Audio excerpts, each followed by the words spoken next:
got. I'm currently carrying 2 wounds at the moment, so I'm not too bad. I'm on 8, which isn't horrendous, but not ideal. Well, it says I've got 4 stamina left, and for some reason it's got health 16. I'm pretty sure I have been hit by something. I think I put a little note next to the side, so... Oh no, you're currently carrying no wounds. Didn't we use a flask the previous turn though, or something to... Okay, maybe. We done something. I took a hit. Because I noticed we've used 2 lots of the Cursed Heart. I think we used one reasonably recently. So we've got 1 Cursed Heart left, basically. Yeah, until we get around the clock, and I'm not sure that's going to happen anytime soon, frankly. Just get the droid camera going. So you can see the mess that we're currently in. Go on, droid camera. Okay, try and angle that a bit better.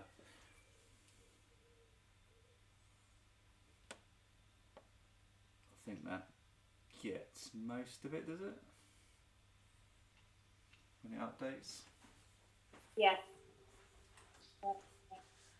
So, yeah, so we've got, so Aidan, you're down here, Vicky's here, I'm here, so we're quite close to each other. Jack's all the way down there. The Shadow Lurker's pretty beat up here, but he's lost none of his fighting potential. Whole load of stuff here, and we've got a Dreadworm here, and in between us is just full of deviants. This chat's full of deviants. What are you talking about? Yeah, at least we're not trying to screw each other over for $1. I think we've got the good end. Jack's got the hard fight. Yeah. Well, speaking of which, Jack, you're first, I think, aren't you? Yeah, he is. Oh, yeah. Well, with me in there. Chuck the holy hand grenade. Well, I am carrying 10 blood wounds, so I am going to be using it. So, I think I might take a wild swing at things. Actually, no, let's go Blessed. Yeah, on things. Which is, I don't have it It's noted a on 2x2 square, Yeah, but I can't remember what damage it is. 2x2 square, I think it's 1d6 plus 2 wounds, isn't it, Lou? Let's have a look. Yeah, you're right. 1d6 plus 2 wounds, so it is wounds, not damage. Incidentally, what weapons are you guys going for, and do you want me to risk sticking with a bow? Because at the moment I can't use it because I'm surrounded. I wouldn't risk it then. He's got no magic either. Yeah, but he has got a scorching axe, bleeds and burns. Oh, use the scorching axe. If you do find a way of killing the deviants, I don't know what your priorities are, I can maybe shoot the Shadow Lurker and finish it off. Unless Jack can finish off the Shadow Lurker. I don't know if we're going to be able to kill that many deviants in one round of combat. It's pretty hard going. Yeah. The safer bet would be to get the old flaming gash out. I mean, if Vicky was able to kill one deviant, I could possibly use stamina to tumble to this square here, then move to here, and then shoot it and finish it off. But that would be utterly dependent on Vicky killing this deviant, and the deviants aren't exactly lightweight. I mean, they're 12 hit points, and they've got an endurance of 5. Which might go up depending on their perk. In fact, do you guys want to roll for the Deviant's perk? Go for it, Aidan. 4. 4. So the Deviants have mutated limbs. Oh Christ. So Assault is their base attack, deals plus d6 extra damage. Typical. So they've got 2 attacks each, the deviants, so they're going to be kicking out shed loads of damage. The Dreadworm also needs a perk if you want to roll again, Aiden. 1. So Nails and Teeth. If an adjacent melee attack against the Dreadworm rolls a 1, the attacker suffers 1d6 wounds. Ouch.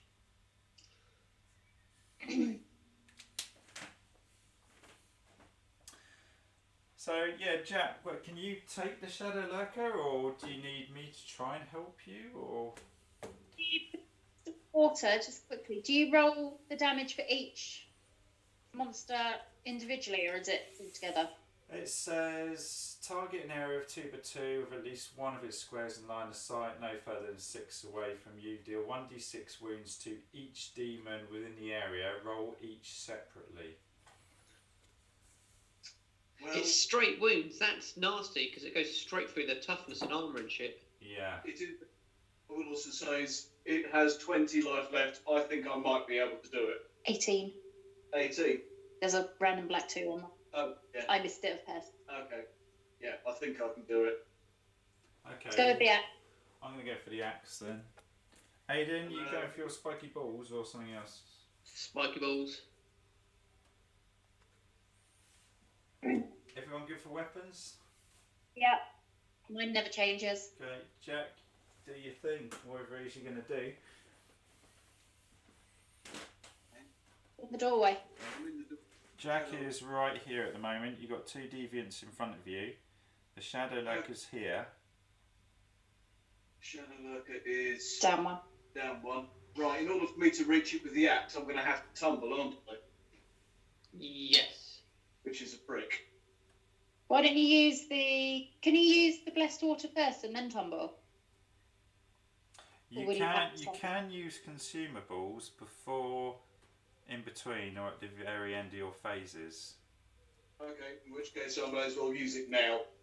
So I'm guessing he'll hit the Shadow Lurker, 1 Deviant and 1 Correct. Lurkery thing.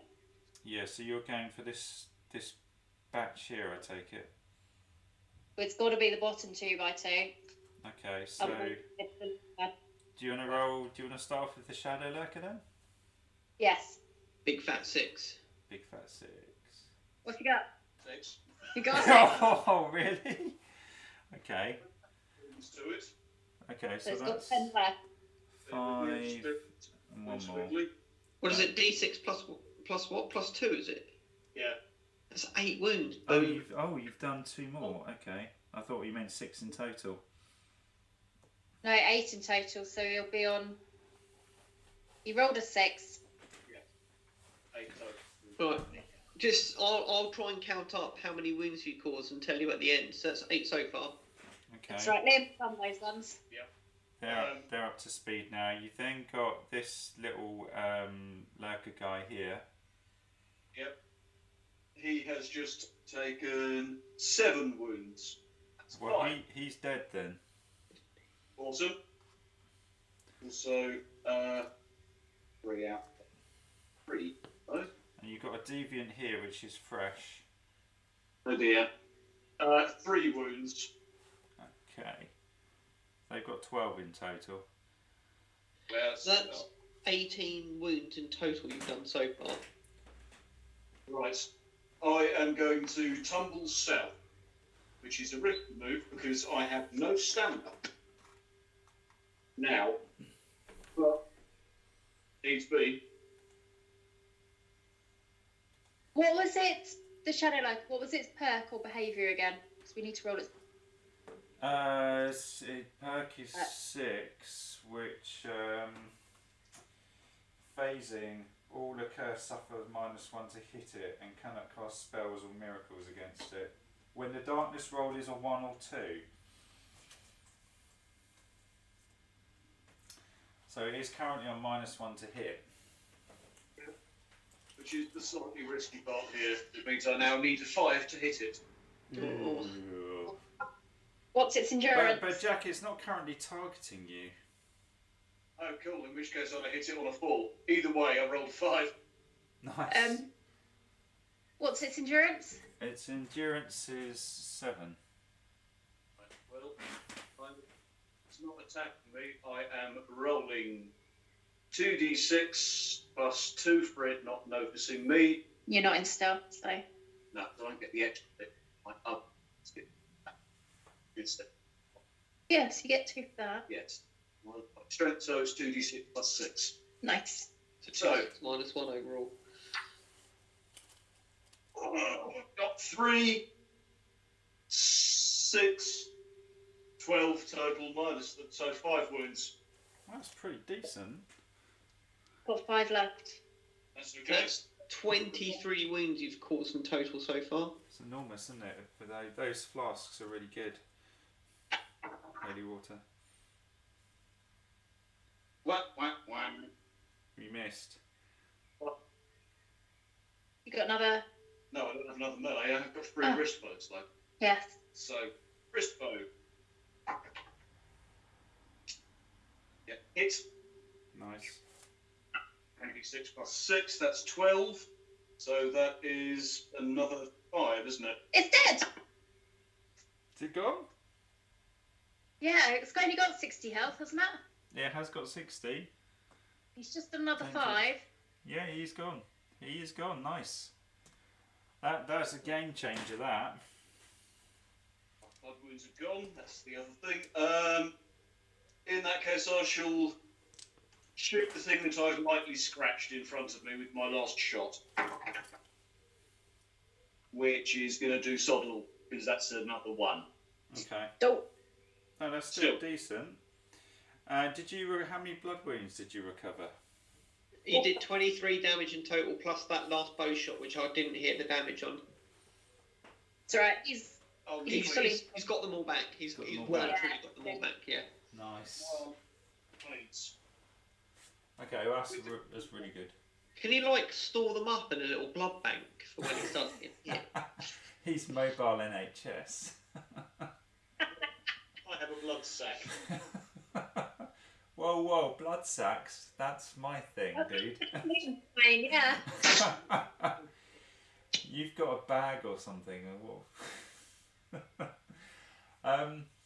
So, initiative-wise, lost the plot here. It's Initiative. 9 now, so that's me and the Scroats, but what are the monsters? Next to go, the lurkers are 7.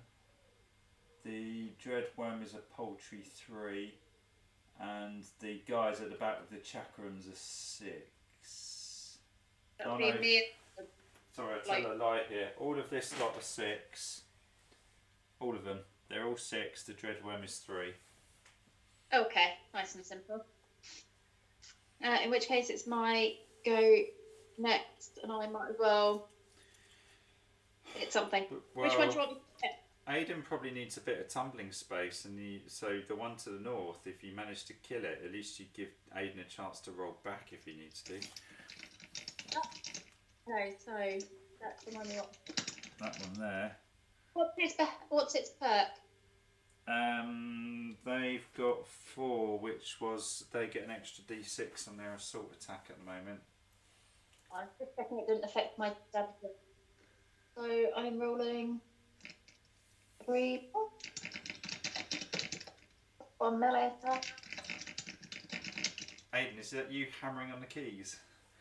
Oh, of course I'm gonna flipping laptop on it. Yeah. It's like an old typewriter. Yeah. Have I gained melee attack? One. It's just my sheet says 2. Anyway. Yeah, you get an extra melee attack, don't you, when you're just using the rapier on its own? 2, but my sheet says like that I get 2 attacks to start with, but that can't be right. Anyway. Yeah, that's right though, isn't it? Not if I get 2 attacks to start with, because then I'd get plus the 1 for the only having one thing in my hands, and then I'd get plus 1 for the rapier itself. Let me check quickly. So, you started off with 1 melee attack, which is what's written on the spreadsheet. You've got a modifier of +1 to get you to 2. Not sure where that modifier came from. Is that a skill or something? Not skill. Sorry? Which, Character special rules. One modifier. The other one is the figure itself. No, should be there. it's tight there. Back. Oh, Double check. There's a level up bonus. Anyway, I've got 3. I've definitely got 3 attacks. I'm just greedy if I want 4. You've been doing 3 previously, I think, with the rapier. Just can't figure out why my sheet says 2. Yeah, because you put it in the wrong place. That should be in your ranged attack. It is. In that case, you are getting greedy. You get that at level 4. Right, are you going to attack, Vicky? I've hit the thing. Okay, right, go. So I have 1d6 plus 4. Okay, and it has endurance of 5. Lovely. I rolled a 6. Oh no, 10. sorry, I tell a lie. Oh no, hang on, am I looking at the wrong thing? Deviance. Yeah, they are endurance of 5. Well, I rolled 10 in total, so 5 wounds. You going again? yeah. Hit it. I only rolled 5 damage that time. Okay, so I won't do anything. And last one? It's 8 damage, so 3 wound. Okay, that's pretty good. And are you wrist bowing it as well? I've got 2 attacks with that. So I think I'm gonna hit. 3. So 3 more wounds. Okay. So that's what we're on 3 for 5. One more. One more wound and it's dead. How many more wounds? Just one more and it's gone. Oh, well, I crit it, so I'm not going to work that out. Okay, no, that's going to nuke it, which then helps Aidan out. You done, Vicky? You got anything else left? No, done. Okay, so Aidan, what's your initiative these days? 6, I believe. Let me double check. It is 6. There's going to be all the bad guys next then, so... Yeah. Do you want me to roll this so you can see the dice? Yeah, go for it. Okay, so we've got one up here, which I assume is going to go on Aidan. So they hit, they got 2 attacks. Have we done its behaviour? We need to do their behaviour first. Oh yeah, good point. Do you want to roll for behaviour, one of you? Go for Aidan. 4. So each deviant without a target moves towards the nearest accursed and targets them. Each attacks with assault. Remember, assault gets plus 1d6. Assault does 1d6 damage. So it's now 1d6 plus 6. And their base strength is 5. So 2d6 plus 5. Ugh. Yeah, and to make it worse, they get 2 attacks each. Ugh. They hit on a 3+, unless you've got any modifiers. No. Okay, first one is a 2. Suck my balls. The next one is a 3. That does hit you. What do you want to do? Right, I'll parry that. Okay. Which works. That's 4. So you get to hit the deviant back then. Does it automatically hit it, or do I have to actually roll it to a hit? Let's see what parry says. So if you have a shield equipped, you may parry instead of evading. Blah blah blah. If you're successful, you completely negate the attack. Oh, it's riposte, isn't it? If your parry is successful, you may also immediately deal 1 melee attack with your currently equipped weapon against the deal one a that hit melee you. attack. With +1 to hit, Aidan. Ooh. It's right at the bottom. We don't think we've been doing that. We haven't. Against the one who attacked you with +1 to hit. I don't know if you have that, Vicky, on your riposte. No. Unsurprisingly, with 2 attack dice, I hit it. What's its toughness? 5. So 2d6 plus 1 wounds. Oh, it's big. That's 10 wounds in 1 hit. Wow. That's Just 2 more and it'd be dead. yeah, that's nearly gotten. Finally. Okay, so did it do that? Was that his first? Yeah, it missed on the first attack, hit you with the second. You parried, riposted. You've then got the next deviant here, which I suppose Vicky has to take. So you ready, Vicky? You got to spread the love, unfortunately. You do. Yeah, but there's not 2 behind us as well. There's one behind you here, but that would have to go on me. Yeah, that's right. I'm confusing you for a deviant limb. Well, you know, it's not the first time. So rolling to hit Vicky is a 3, so it does hit. You've got another attack coming after this. When I have a weapon with the keyword sword, I can't move out of its line of sight though I'm surrounded. Equipped, and you evade an incoming attack, I may deal 1 melee attack against my attacker. So, after they have dealt their attack. So I'm going to evade. Okay, so damage, was it 2d6 plus 5, Aidan? I think you read it out earlier.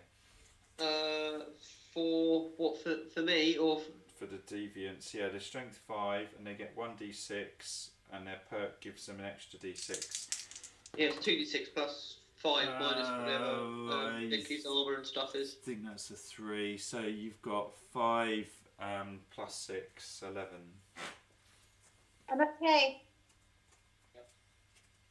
Okay. Right, I'm going to put it back now.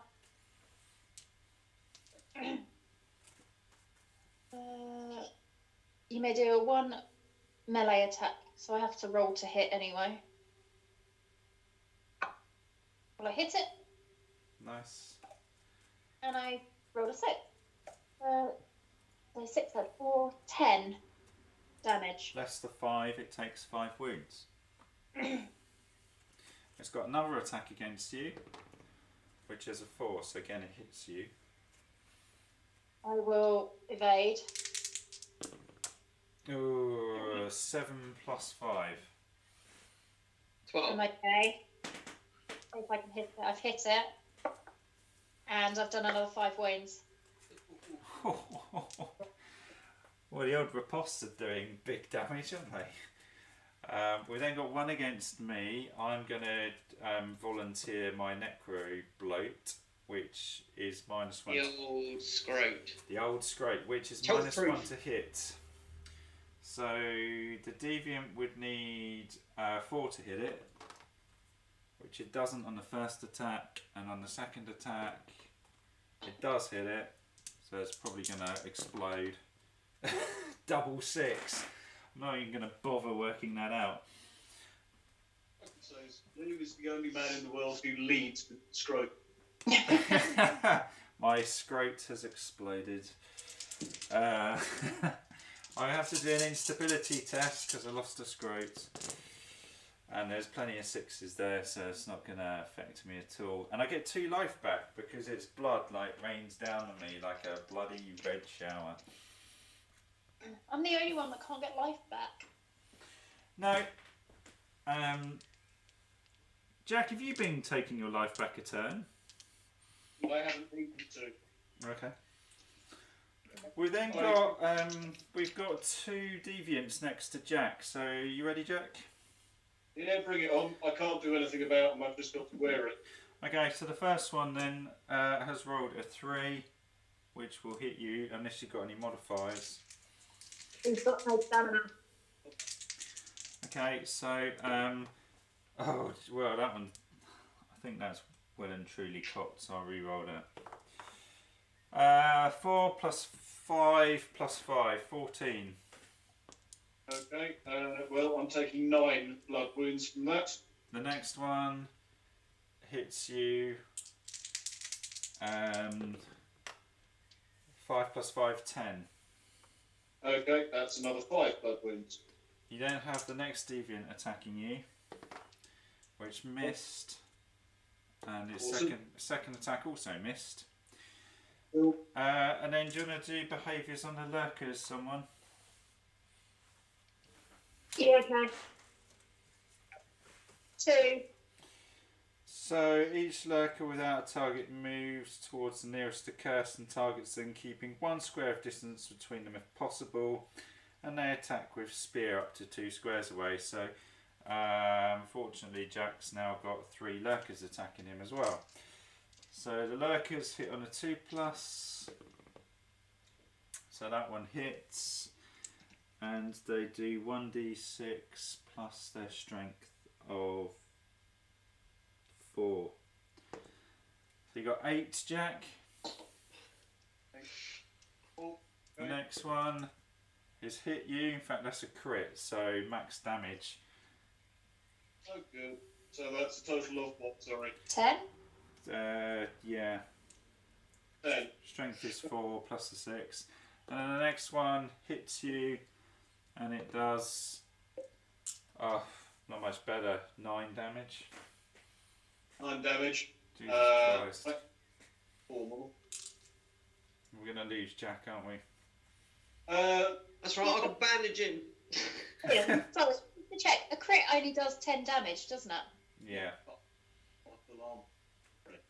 I see, yeah. Yeah, So- he doesn't get to use any armour points, only his base endurance. Unfortunately, with no grenade, it's a bit harder for me to endure that. But let's see what happens. Okay, we then have the guys with the chakrams, so we're all going to have to take some hits. So Aiden up first, long range shots. In fact, do you want to roll for behaviour, Aiden, see what it does? 2. So they're basically just going to throw their chakrams at us. So they're going to hit on a 2+. So Aiden, it does hit you, and it's going to be 1d6 plus 4. Well, it can't hurt me, so It's going to bounce Roll- off the armour. roll So what you want. I won't roll it, there's no point. Next one's coming at you, Vicky, which is cocked.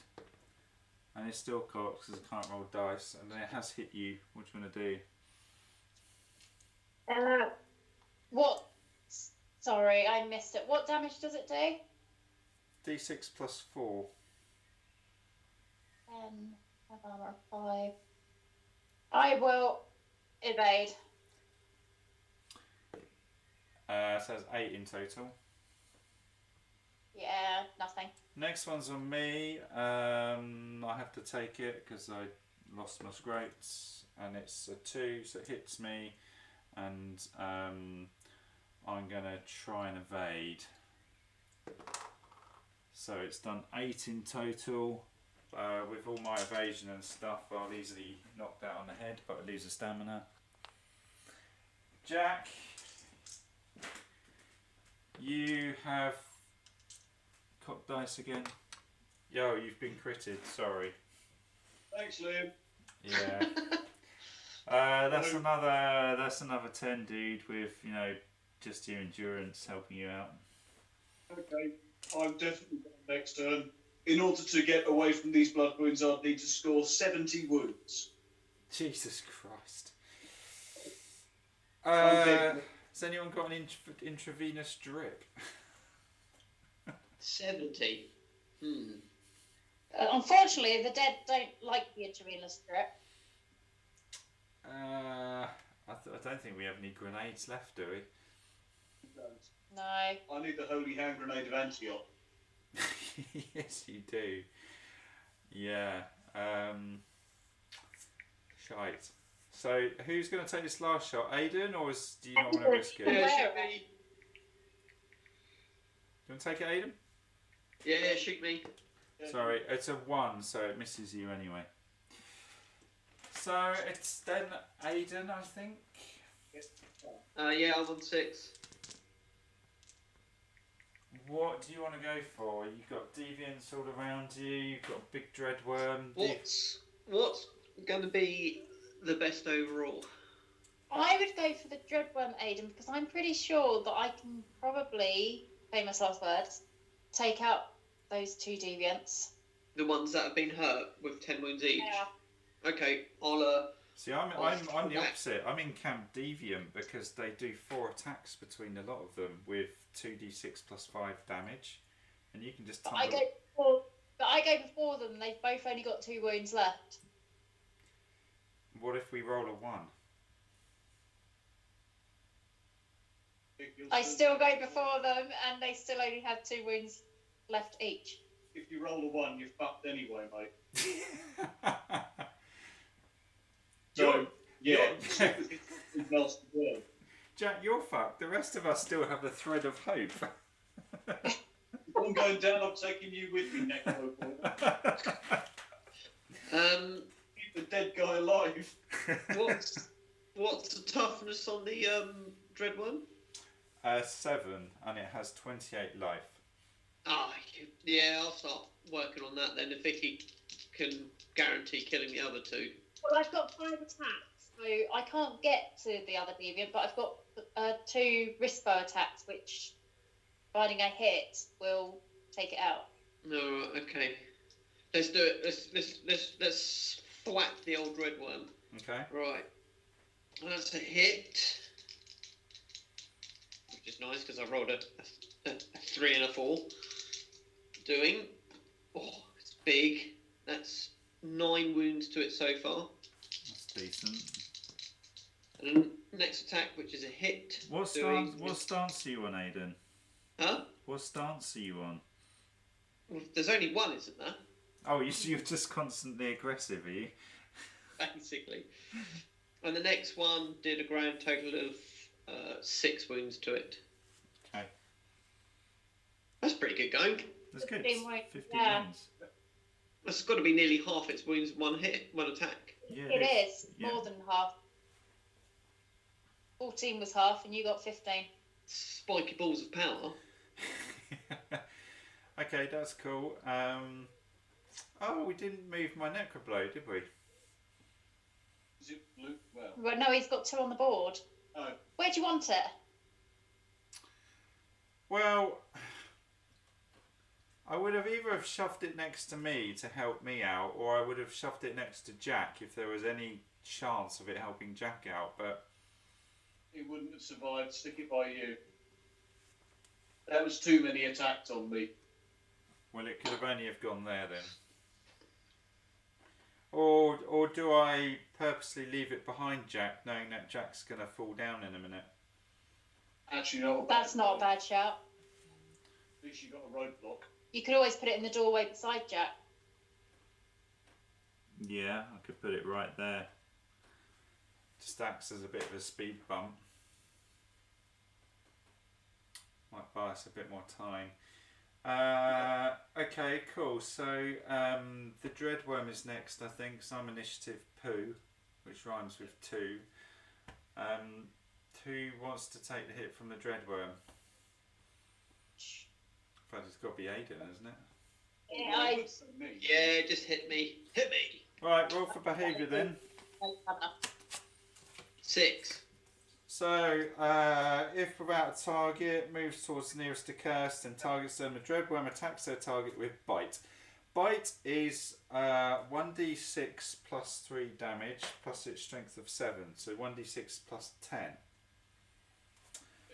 1d6 plus 10, alright, okay. It hits on the 3 plus, and it's rolled a 4, so it's hitting you. Okay, so I'll parry it. Yeah. Rolling a 6. So I'll attack it, rolling a 4, which hits, doing... That's another 10 damage. Bloody hell. Okay, 5 plus another 5, Jesus Christ. Hit me again, motherfucker. 3 life left. Well, I don't think it can, it's... So what else is it saying? A crit suffers damage. Oh, if it had critted you, it would have actually... bit you and you would have been in its mouth, but you're not, so that's cool. Well, no, because I can still parry the crits. Yeah, you can. Yeah, it's got a special. You can try and eat my shield while I'm stuffing my balls in its nostrils. I've got a scorching axe, so I'm going to try and hit the guy to the south of me. There's not a lot else I can do. And what am I paltry stats. I think I hit on a 5+, 4+ because of the necrobloat. So it's hit.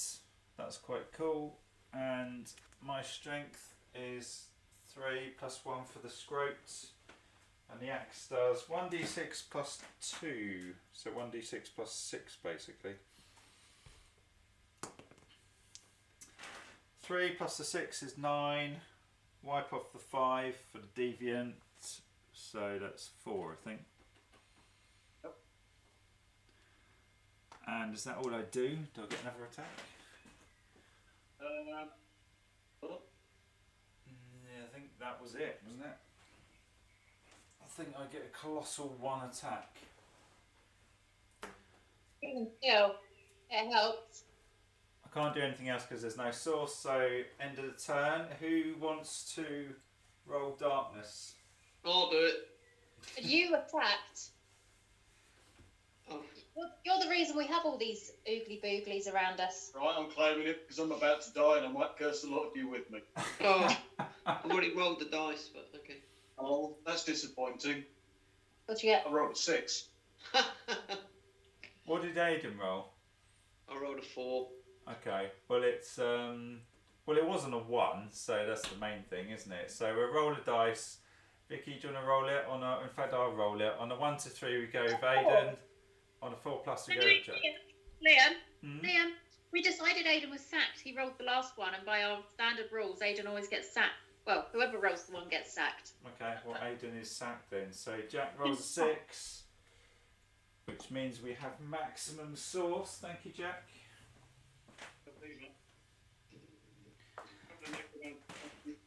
So Jack, do you get to do stuff before you combust, or I get? Yeah, he gets 10. Otherwise, what would be the point in them? That's true. It'd be pointless, wouldn't it?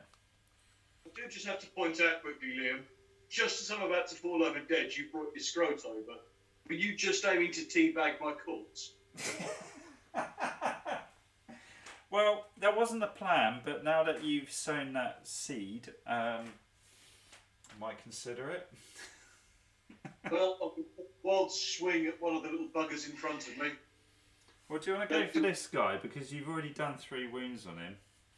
Yeah, well, because I'm using the woodcutter's axe, I may believe anyway. But It's the one in front of you. standard hits is hitting on 4+.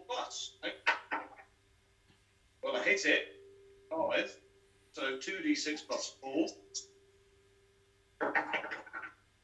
Oh dear, that's a bit shit. That's 9 in total. Less the 5 is 4.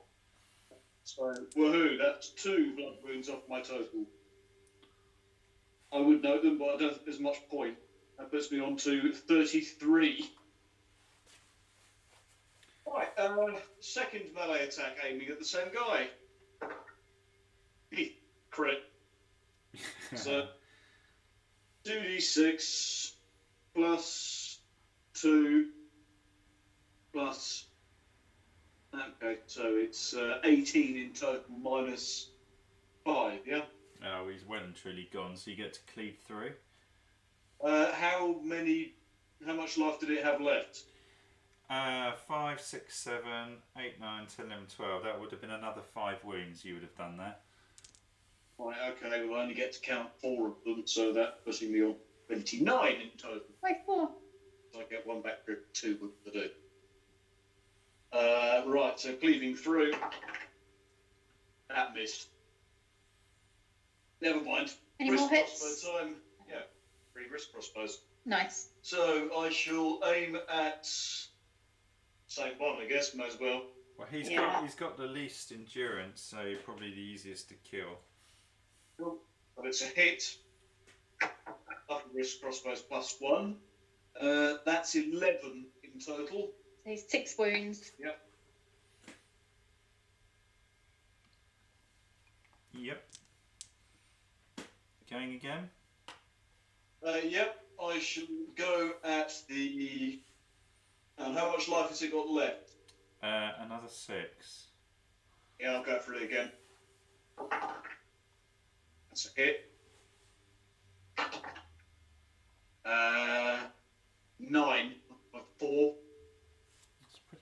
so it's only got 2 left. Which 4. Well, then you need to get another 10 wounds on. Jack has 24 blood wounds still. Yes, which isn't enough for me to survive this. Never mind, it's worth a go. It was a good effort. He's got one more go left. Shoot the same thing or shoot someone else? You might as well finish it off, dude. 2 wounds and it's gone. Well, I've hit it, and the least I can do is 7, so it's dead. Where's the least you can do?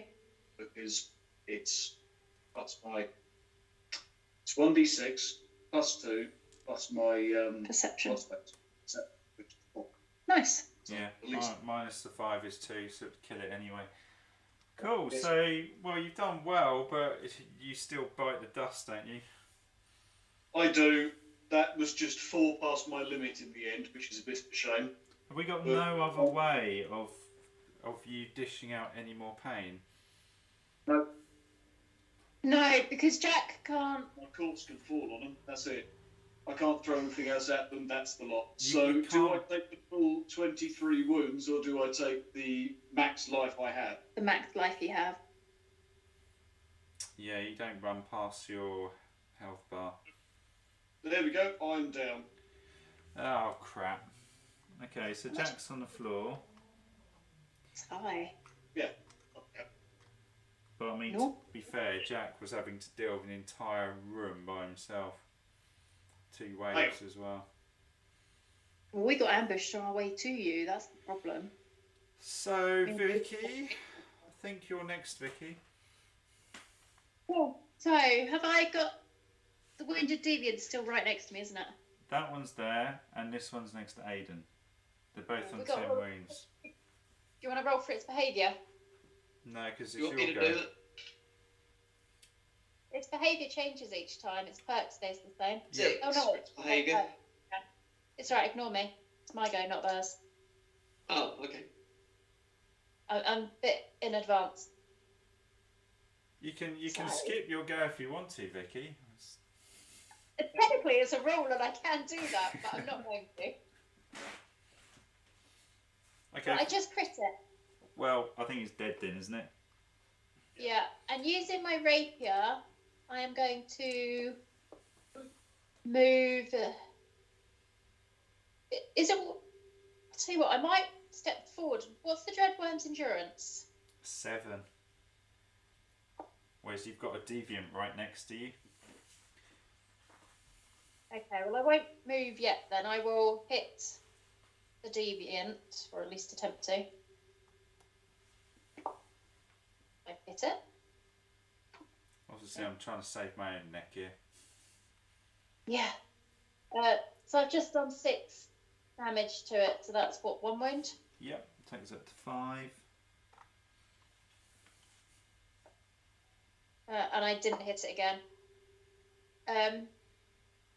So I'm going to use my wrist crossbow and I'm going to try and hit the other wounded one. Yep, it's only got 2 wounds left. No. And then I crit it. So 6, 7, 8, 9, 10, 11. It's dead. It gives Aiden a bit more breathing space. And I am Don't bother me. I've got a big shield and lots of armour.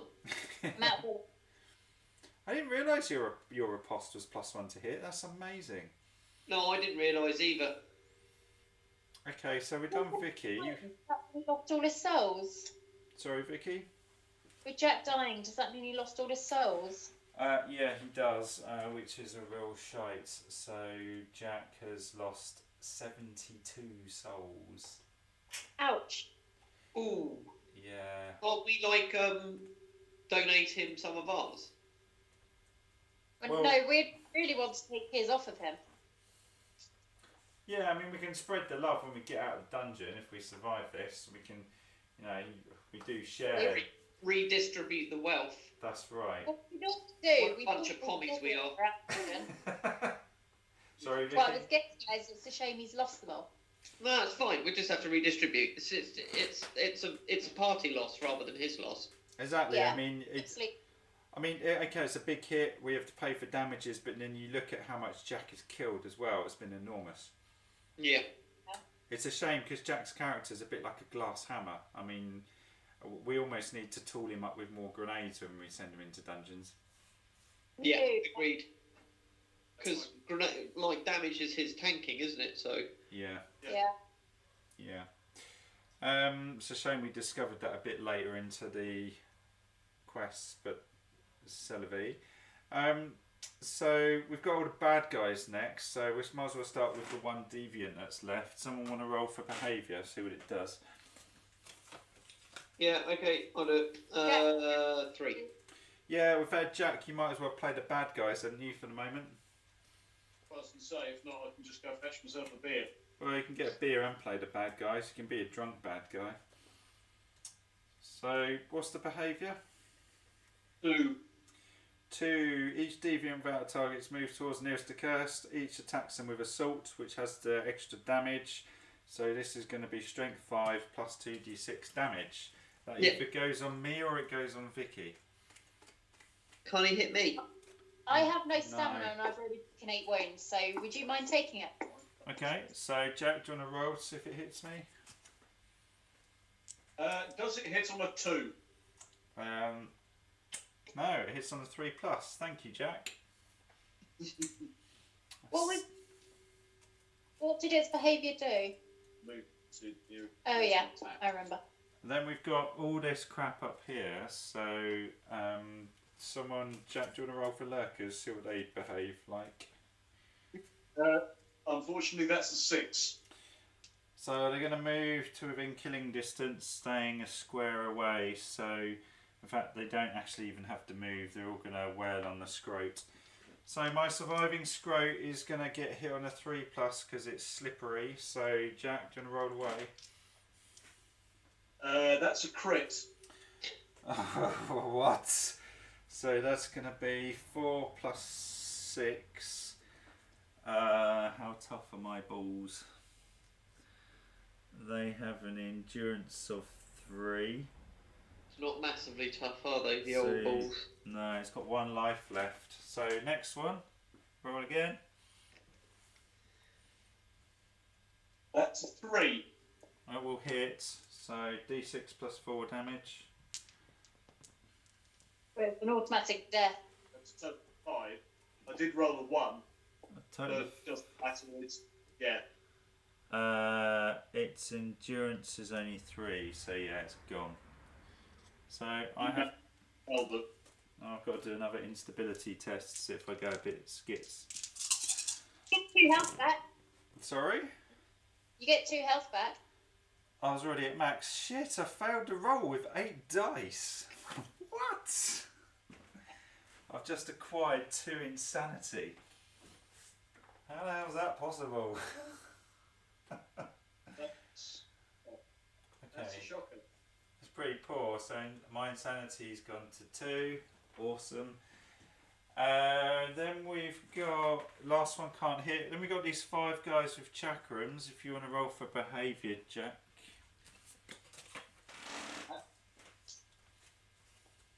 Use the other dice when I'm rolling monsters.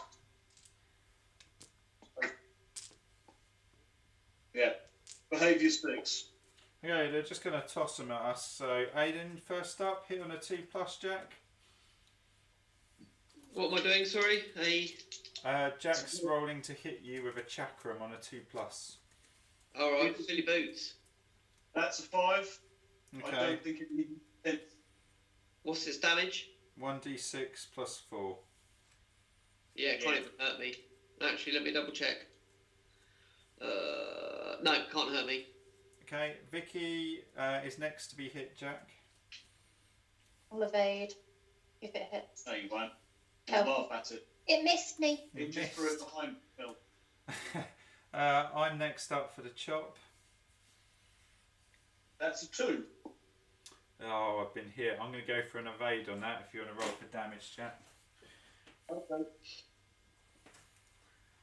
4. That's 8, but I can evade with my armour 10, so I'm alright. And then we've got another 2 left, so who's going to take these Chuck additional... one on me. Yes, declare evade before you do the damage. Okay, Aiden has been hit and it's done bugger all. The normal Perfect. hit. That's what we like. Who's taking the last one, me or Vicky? What's the consensus? Could you take it? Because again, I'm still on 8 wounds. Okay, chuck it at me then, Jack.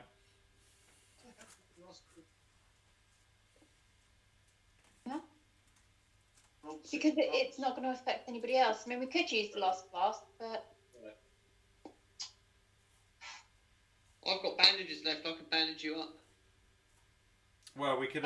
We're currently sitting on a 6. We could use the last flask to get Jack straight back up. no, Jack can't use the flask. No, but we can. He can't use it to acquire health, but can't we use it to get him up? Could, but I wouldn't be able to heal at the same time. I think that's gaining health. Either way, whoever it was I was hitting out of you two owes me cake. If Jack stands up, because his initiative is so high, he can start wailing on things and get his health back. He I won't get health. won't get health back because they've already converted to real wounds now. Oh, so how does he get normal wounds back then? Each turn, he recovers 1 health automatically. Oh, I see.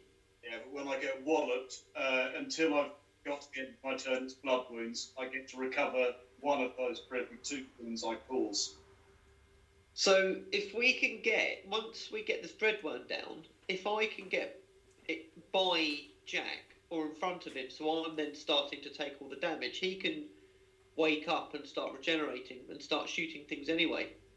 I'm Yeah. going to be regenerating all the time I'm dead as it stands, but yes, certainly true. So it might not be worth getting them up now, but maybe next turn or the turn after, definitely. Well, the way it's worded, you can either use it to heal everyone, and it specifically says heal all accursed by a number of wounds equal to the current roll, or it says resurrect 1 accursed, and I don't know whether your rule counters this, Jack. Resurrect 1 accursed and remove a number of wounds equal to the current darkness roll. But Jack can't recover wounds or health from I don't think I can take anything from the heart, mate. So it could resurrect you, but you would only get back up on whatever wounds you've currently regenerated yourself, presumably. Maybe, but I don't think it would get me up. Because even when you're soloing, I'll eventually heal my way all the way up. Okay, so it's not not massively helpful to you. Jack, did you say you hit me earlier?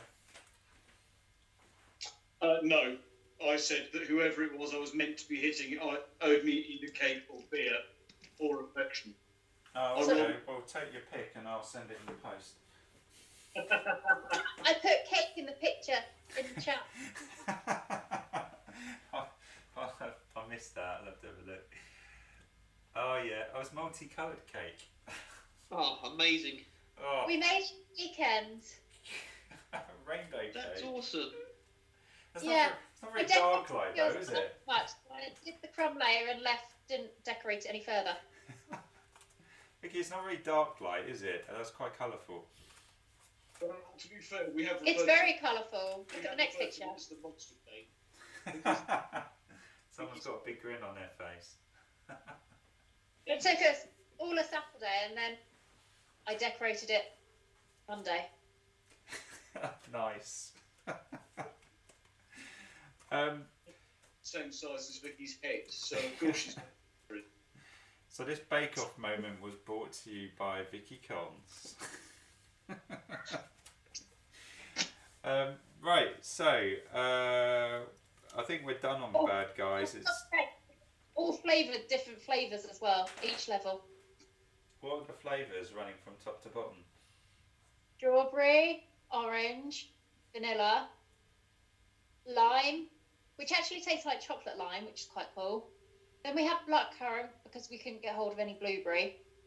And then we had ube, which actually works better as macaroons than it does as a cake, but it's still quite nice. They're a type of yam. Very good. Oh, and there's rose water in the frosting. Right. So Easy. I think it's Aidan. Is it my turn? Right, you see the old dreadworm? Yeah. I think I should stuff my balls in its mouth. Right, first attack. Here's a hit. Doing... Oh, it's big. 9 damage. 9 wounds. It's dead. It only had 3 wounds left. Oh, well, it's dead. Can you step back and hit the other deviant anyway? I'd have to... Oh, I could move now. Oh, no, I can't, because I've attacked. Yeah. Yeah. Are you allowed to tumble in the attack phase? I could tumble. Yeah, I'll tumble bollocks to it. Oh, let's go ham. It still gives me a stam left. And then I'll get a stamina back for not moving. Then I'll attack him. Which one do I need to attack? The one to the south of me. Okay, yeah, attack him. That's a hit. Oh, that's crap damage. What's his toughness? 5. Even better. 5. So I did a whole 3 wounds to him. It takes him up to 8. He's nearly gone. He's got 12 total. Oh no, I could have so easily killed him there, but I rolled snake eyes for damage. I'm kind of blocking you guys. Right, I'm just going to get a drink. AFK 2 seconds. Well, I'm max sourced. I have equipped my staff because I need to resurrect some stuff. What do you think? Should I try and resurrect Necrobloat, or shall I just get a blood golem up there? No, Necroscrote. I'm saying the blood golem's just going to stop you from being able to kill the bloody things anytime soon. Yeah, you're going to end up putting it in the corridor and then nobody will be able to get through. Yeah, get your necroscrote up and get onto the crossbow next turn. If you get the scrote, can you do 2 scrotes in a turn or not? I don't know actually. Let's have a look, see what the skills say. See what, it's a very good question. So to summon. So before or after your move or attack phase, choose which invocable character to summon from your skill cards you wish to summon. Spend a number of source tokens equal to the creature's to summon cost, but keep a number of these tokens over upkeys. Remove all upkeep when a creature dies, place in a low. There you go. You may only summon 1 invoked per round and cannot summon a number greater than their summon limit. You may only summon 1 invoked per round. Okay, so no is the answer to that. I can summon 1. Can I just suggest something else as well? What's that? We took out the second ambush attack. Is it worth working out their souls and stuff? And reward and see what we get? Yeah, is everyone here or did Aidan leave? Or Jack leave?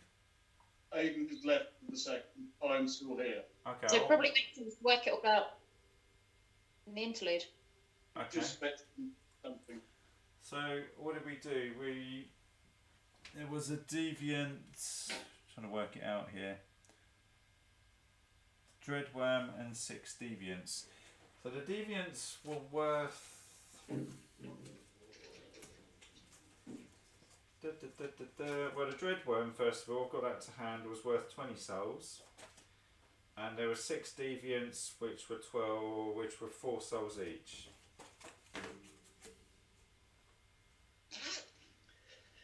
Yes, lovely. Okay. So And I'm back. you're back? Does Liam, Yeah? can Jack take the souls from that because he's dead? No, he won't acquire anything whilst he's on the floor, to my knowledge. Rubbish. Well, that's not a bad thing. Even 2/3 each. So how many souls do we get each? Well, 2 get 15, 1 gets 14. Well, I'll take the 14 then. So I am on 86. Aiden's getting 15, you say? Yep, so he's on 86. 88, isn't he? Because he's on 73. 73 plus. Oh, yeah, sorry. The wrong bits there. 88. And Vicky's on 88 as well. That must be the first time I've managed to outmaths one of you guys. I'd just like to have a minute's silence just to acknowledge this fact. Write it down, huh? This fact, What's I the would like you to be aware I didn't even try because I had no idea how many souls you guys had. Doesn't matter, I'm taking the win anyway. What's the time index? I need this. We also got we got a rare loot card, so I hope this is worth Jack's valiant death. It is the Skullcap of Resurrect Corpse. Yeah, Oh. I like that one. No, it's actually bloody good. I'm going to try and get it on the camera there. So it's a mummified hand, catalyst, wand, bone, curse. When equipped, add 1 to your score when casting a spell. Would you like it, Liam? Well, I like it. I'm happy to have a hand job, but if anyone else is planning on casting spells in the future, then you're welcome to a mummified hand. Spells are like for pussies. Legitimately a mummified corpse. 5 dot, and you've mysteriously found a hand. I think that's bant. That is balance. Thanks for the hand, Jack. Morning. So anyway, back to my go. So I might move and then summon a scrope. So movement is what, 4? Yep. So if I go 1, 2, 3, 4. Leah, Yeah. how can you move? Because you're in threat range of the deviant. Oh, bugger, I didn't see him there. What a bastard. Okay, well, I can't move then, so I'll summon the scrope next to me. And the scrope can move. Well, he may move in a bit. So that costs 3 to summon, 2 to keep going. So I'm going to lose 3 source. I've then got I've got decay. I might decay the crap out of it. What's the range of your decay? 5. Yeah, get rid of the deviant. I'm going to throw 4 dice at decaying it. Currently using my staff thingy, which lets me re-roll 1 if I want to. I'm going to try and re-roll this one because I do have a double 4.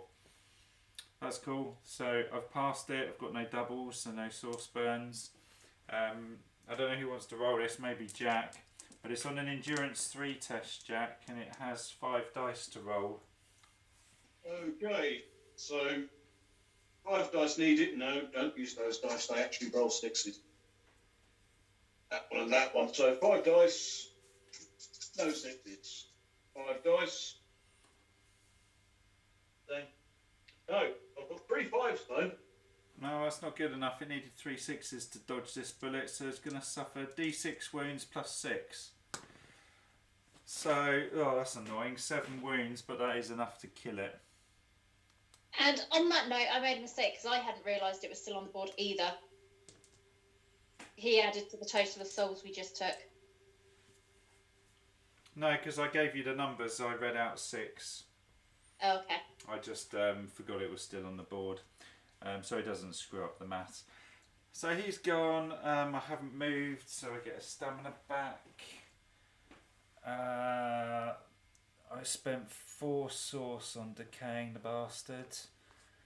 Does anyone want me to move them a square? Because I've got a manipulation spell which lets me do that. Might be worth seeing if you can get Aiden further up. Yeah, move me further up, because the quicker I get in front of Jack, the quicker we can get Jack up, and Jack can start swinging his heavy gash spell. Okay, 2 dice. I've cast it, no double. So Jack, but if I move Aiden forwards 1, you're going to have to delay your turn, Vicky. What about my turn? If I move Aiden forwards, you're blocked, so you'd have to delay your turn. I can do that. Okay, so Aiden gains a space, moves up to there. Shame you couldn't move him too. Why could you not move him too?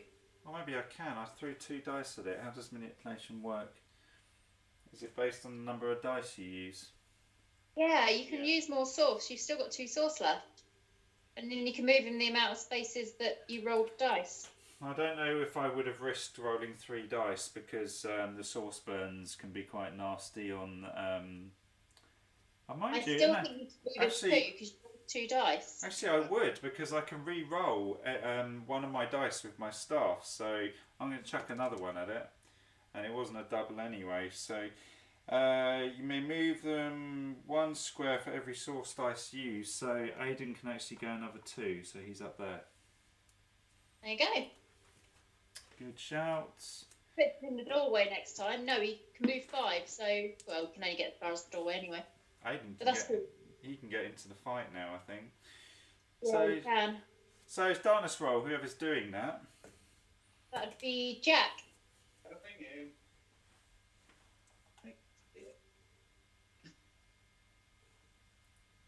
3. I just hate that when it went quiet. I'm like, oh no. So 3. Okay, so Jack unfortunately is down, but you get a wound back, don't you? I do. I'm not even going to bother trying to roll though, because I'd need to roll 1 with 2 dice. Ain't gonna happen. Then Vicky gets to go unless you delay. I'm not going to delay. I'm going to get a stamina back because I'm out currently. Oh, my neck. Move forward 1, 2, 3. Move me forward 4. Okay, so 1, 2, 3, 4. Remember my necrobloat can go as well, if I can get my words out. Anything in range of 6 of me? Yeah, you can shoot stuff at range 5. I've got 2 wrist crossbow attacks. I'd probably be able to use my rapier, but... Well, if you moved over this side in front of Aidan, you would have better line of sight. You've got, certainly you can hit that wounded guy and probably his buddy next to it. I've only got 2 attacks. Let's not get too ahead of ourselves. Yeah, does that... That's 4, isn't it? 1, 2, 3, 4... It's 5 to that guy. That's right, I was talking about my movement, but let's see if I can hit it. I hit it with a 2. 4, 5, 6, 7, 8, 9. 9 damage.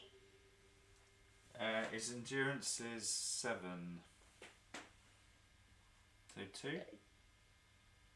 Cool. And then I've just crit it, which is 6, 7, 8, 11 wounds. So another, not 11 wounds, 11 damage, so another 4 wounds. Okay, that takes out to 7, if I can find the numbers. You won't find a 7 on the dice. No, I couldn't find a 5 either. There we go. So you done, Vicky? Yep, all good. So the necrobloat, presumably, what do we want to do? Are we going to let these guys all crash against Vicky, or do you want me to move the bloat up to create a buffer? Please don't crash against me. Yeah, move the bloat up because you need to get me in there to start flipping, absorbing everything. What's your move, Aidan? Is it 5? 5. So you can get to 1, 2, 3, 4, 5. You could get right up here, couldn't you? Yeah, brilliant. No, he couldn't, because once he hits the doorway, he's in threat range. He could tumble though. So I've only got 2 stamina, so I need to keep some of that for parries. well, depending on how aggressive you want to be, if I put the necrobloat to there, because it's going to die regardless anyway, it means that they won't go any further forwards than that. In fact, the necrobloat, yeah, it can ignore threat when it's moving, so it can go right up there. So, Jack, do you want to roll for behaviour on the guys with the sticks? 4. I think they're just all going to hit me. Yeah, so they hit my scrote on a 3+. Roll them. Yeah. And there are three guys attacking me. The first one missed. Okay. Second one that hits it with a 4, I believe. That's going to be D6 plus 4 damage. Total of 9, I'm afraid. And I have an endurance of 3 with a health of... Oh, health is higher than I thought, actually. No, it's not. Health is 8. You've got 2 wounds left. 2 wounds left. So the third one? Yeah, that's another bloody explosion. Crit. Okay, well, he's dead again. I'm on another instability test.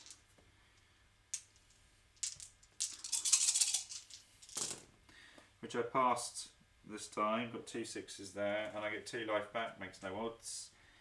And I'm scroteless again. Then the chakram guys can roll for behaviour on them, Jack. 1. Oh, this is different. If there are currently more lurker trophies than lurkers alive, we've done 1, 2, 3, 4, 5. 5 lurkers are dead. There are more alive on the board, so that's not the case. So they're not going to run away. But they don't attack, more's the point. So they hold their nerve and they do feckle. I think. I'm going to try and clear us out. We like that. As far as possible from this guy by the end of their movement. 5 or more, says away, and they're removed from the dungeon. Yep, so it doesn't. It just. Oh no, hang on. Otherwise, read behaviour 2 to 6 balls, so they will shoot us. So, Aidan first hit on the 2+, Jack. Sorry, Aidan, that's a crit.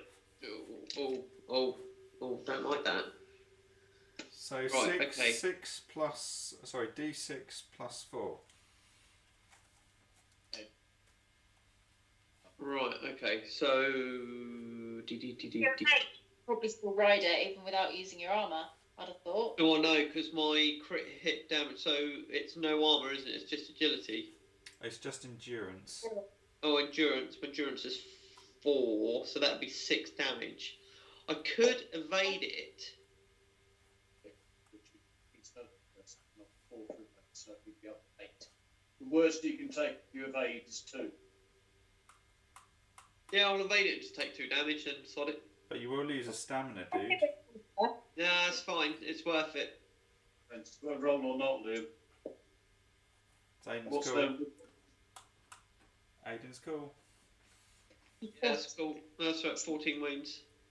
You do still have to roll for the crit damage, don't you? The crit damage is always maximum. Yeah, so it's max. Even on the monsters? Yep. Depends on the rule. Oh, okay. Unless they have a rule that says the crit does something different, it's max damage. Fair enough.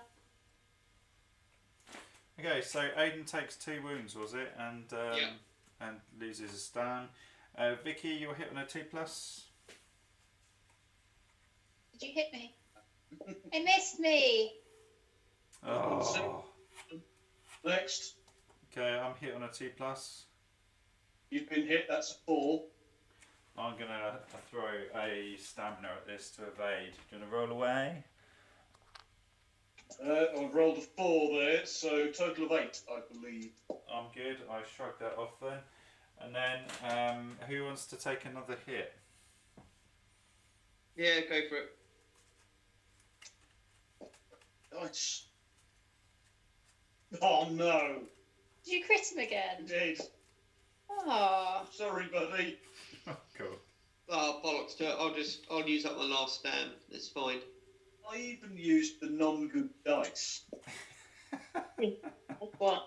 Fine, it's fine. I'll get a stand back roughly a turn around anyway. I'll take the next hit because Vicky's riding damage and I can get life back. I rolled a 2. Okay, so I'll chuck another stamina at it. Okay. Oh my god, that dice is coming up to you. Sorry, Ian, that's 10 total. I rolled a 6. Oh, that's okay because I negate 10 if I'm evading, so that works. Roll it then. That's right on my threshold. Over there. So it's now Aiden's go, I think. I've done 6 3 times. Right, well I will just...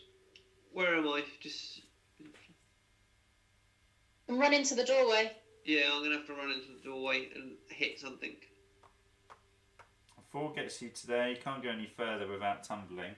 You do have a target here. Yeah, that's right. I'll just hit him. Okay, so he's hit. Doing what's his 7. 7. So that's 6 damage to him. 6. That's 6 wounds. 6 sorry. wounds. And a hit again. Oh. And that's another 7. So that's 14 in total. Well, that will kill him because his life is 8, so he's gone. It's then my go. What was the? Did you roll a 3 for darkness? Wasn't it, Jack? It was a 3 or a 4. I don't remember. I didn't actually choose weapons. I mean, I probably would have switched to the bow, but I have no. But I have no necrobloat, so no chances of hitting are slim. Plus 4+ to hit, I think. So, anyone in particular? Do you want me to try and shoot some of these long range buggers? Yeah, go for it. This one then, hitting him on a 4+, misses. Next shot. Oh, double 2. Oh, Garbage. And I can't summon anything because I have... Can you add them together, Liam? No. I really need to gem up that crossbow so I can shoot and summon stuff. That'd be good. Okay, so that's screwed up. And then darkness roll. Yeah. okay. 2. Okay, cool. So back to Jack. Yeah, let's take a wound back. And then see if I can roll snake eyes. I'm not entirely sure I want to roll snake eyes, but... Well, I haven't... No. Yeah. I don't think that's a bad thing though. I mean, getting up with 2 life would be a bit grim.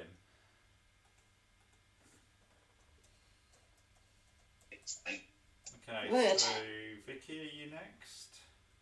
I am, but I'm going to defer my go because I can't get through unless you want me to just try and risk crossbow that thing that's injured. And that'll be 1 less to attack us. Well, you'd be better off being able to use all your attacks in case Aiden's able to claim... Well, in fact, you will never get past Aiden, will you? Because they go before him, so they're probably going to crash against him. That's true. Unless Okay. they run away. I can't step over Jack's corpse, can I? No, that's disrespectful. So's teabagging. Ask the question. You're not... Okay, I'll use my wrist crossbow attack. I've got 2 attacks and I'll try and hit that thing. It's within 1, 2, 3, 4, yeah. This Although one... I might step forward 1 so I can actually get in next time. Oh. Actually, can you move me back 1? Sorry. I'm going to regain a stamina instead. It's probably a better idea. Ooh, I would have got a stamina back too. Don't forget that. Okay, so I that. Oh, what shit. That one.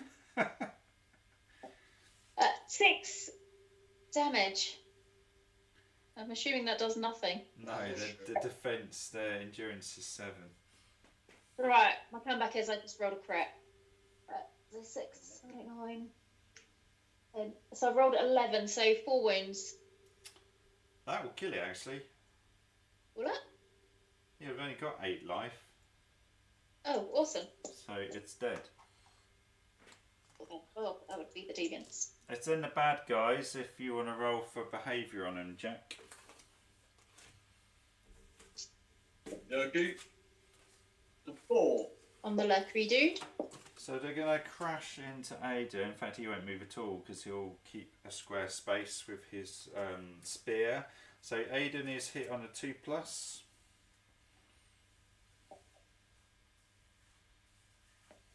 Aiden hit with a 2. What's the strength? 1d6 plus their strength of 4. So yeah, they can't hurt me unless they crit me. Yeah, I wouldn't even roll it. Okay, and then we've got all the shooty guys. If you want to roll for behaviour on them. 1. Oh, are they going to run away? Well, possible. If there are currently more lurker trophies than lurkers alive, I don't think there are. 1, 2, 3, 4, 5, 6, 7. 1, 2, 3, 4, 5, 6. Ooh. Of any kind, they will flee.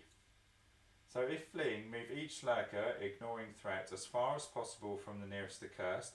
If they end their movement 5 or more squares away from the nearest accursed, they are removed from the dungeon.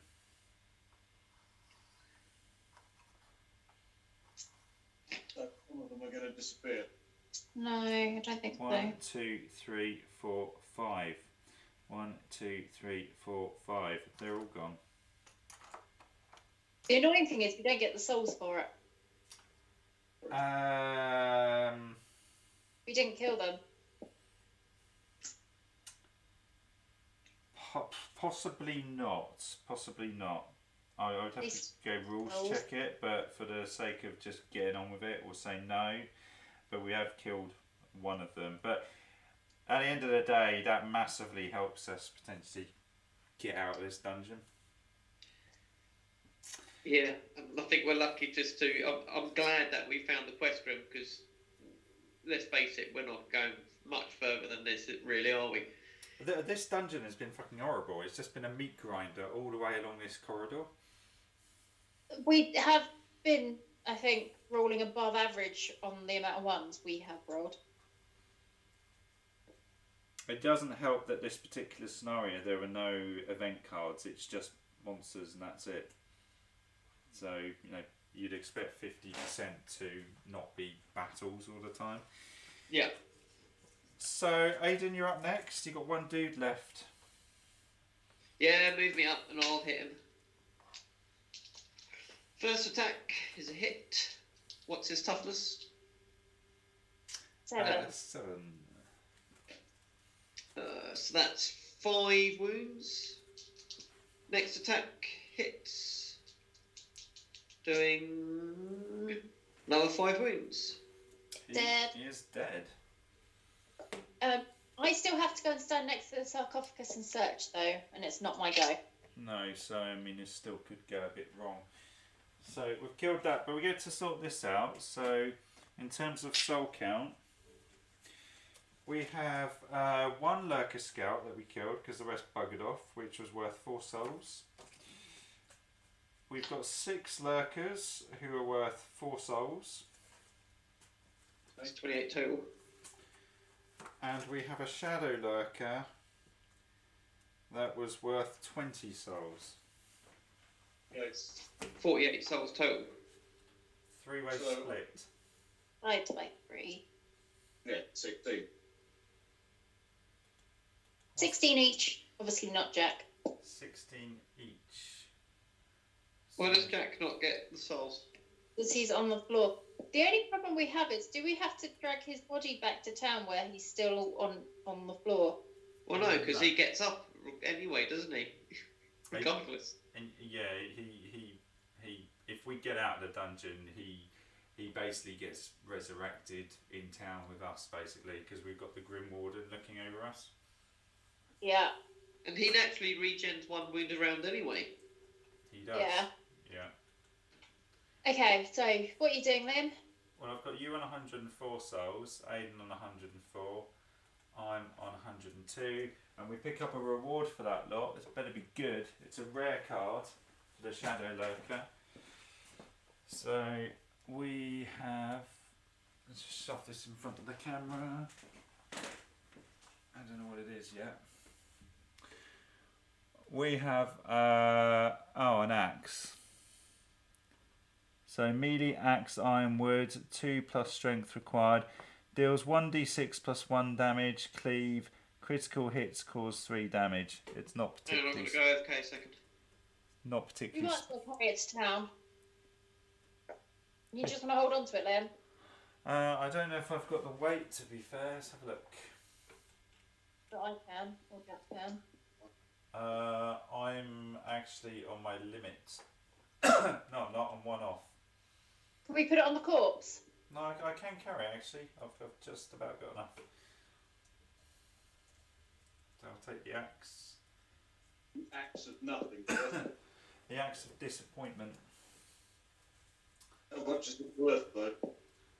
It sells for 46. I mean, for one-handed weapon, it's okay. But we are finding better stuff. I'm gonna Vicky, you're the one with the remains, aren't you? I am, and it's going to take me 1, 2, 3, 4. 1, 2, 3, 4. It's going to take me another 2 goes to get there. Can you magic me forwards? Yeah. Well, if I gamble big on this, I won't be able to raise a minion. If we get ambushed, I will be in trouble. Or I can guarantee moving you 1 space forwards. That would help. In fact, either way, next turn you're not going to be able to do it, are you? Makes no odds. Does it not? Because if you move me forward 2, can you move me forward 2? If you roll 2 dice? Yeah, but it still doesn't get you close enough to the sarcophagus. You've got to get it all the way up to here. But I can... Oh, I can't move and search in the same turn, can I, with my remaining movement? That's why I don't think me moving you makes any odds. Because even if I moved you 3, it's not enough. That's fine. Okay. So what you might as well raise your bloat. I'm going to raise a necrobloat. You might as well move forwards so you're with us. So get a flapper up. Can move him in a minute. I will try and move myself a square. Can you not just walk? Well, I get an extra square of movement, so I've moved 1. Then I can go 1, 2, 3, 4. Gets me to there. And I can stick the necrobloat next to me here. Cool. You've got another... You can use your attack phase as well, can't you? If you want to. Probably not a lot of point, but... Well, or you can do stamina back. Still missing a stamina. Yeah, I'll get a stamina back. It's probably more useful. Okay, so darkness roll, Jack. You. He rolled a 2. You bastard. You bastard. It's still 2. So, Jack's go then. Jack gets a life back. I certainly do. You gonna roll? I certainly am. So can I get less than 3 with 2 dice? 3 or less. 3 or less. Decisively not. That's 12. Okay, Jack's still eating dirt. Okay, gonna move me forward 8.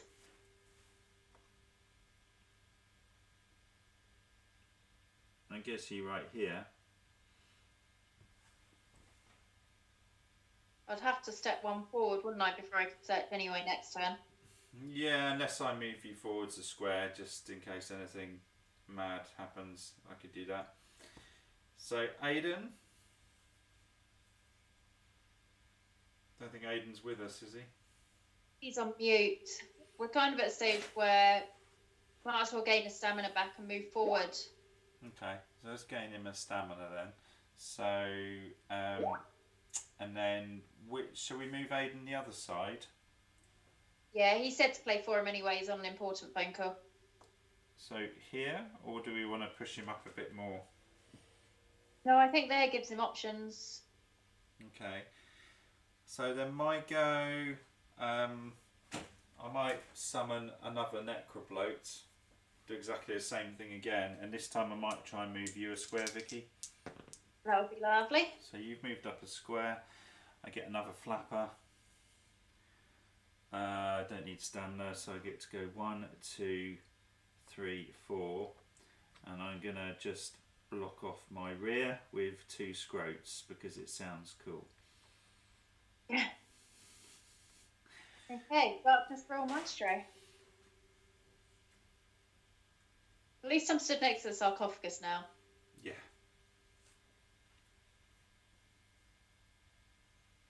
You rolled a 3. No evil cackle this time. Okay, so got a 3. Yeah, gonna get one back. And It'd be nice if Jack got up at the end. I'm up. Would you believe it? I am. I just rolled snake eyes. Jack is back in the game. You got to roll for your injury now, Jack. What do I have to roll? Well, what you don't want to roll is 12 or 2. Okay, 2d6. Oh dear. Go on. Well, Permanent death. No! Are you serious? I'm serious. No! Oh no. The damage to your physical body is so severe that your soul can barely keep a grasp on its mortal realm. You just gotta take this in, Vicky. It is caught between life and limbo. If there are any other cursed in the game, they may visit a church to save you from being tormented. If there are no other accursed in the game, suffer permanent death. Oh! Now. Evil laugh. Thing. Well, I was going to have a look when you can roll that. We can go visit a church and get soul and stop Jack from being tormented. We need to find a church. Does stopping me being tormented actually bring me back from It death? costs £500. It's actually a pretty good. What 500? Yeah, there are some things in life and death that only the most cursed people can overcome. A priestess is one of those people. Through their ceremonies, the tormented may be returned. An ally suffering the injury tormented may be healed here. Pay £500. The ally is returned to their body and resurrected by the resident priestess. Jesus She can remove Christ. You can purchase blessed water there. Something to do with donations. You can pray. Fuck that, leave me dead, I'll come back to someone else. No, No. you really want this now. Your character's getting good. Yeah, can't kill it now. And so my character's getting good as the member of the Suicide Squad.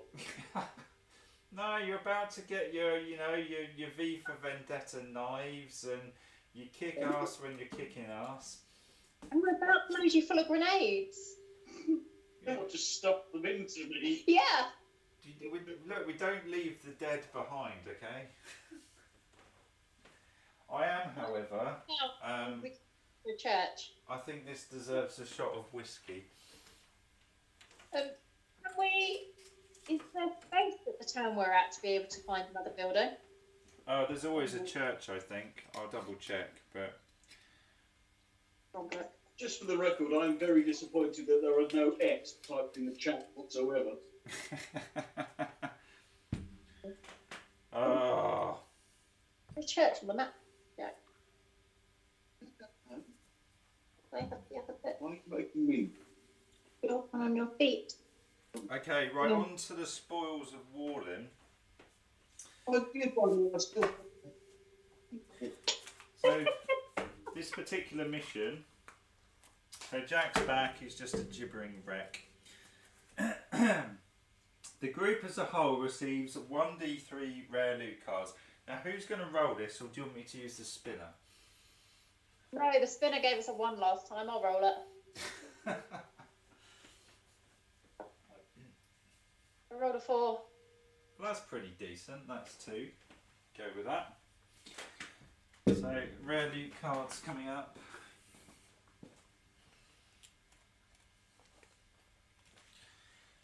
So, let's get them in front of the camera. The first one is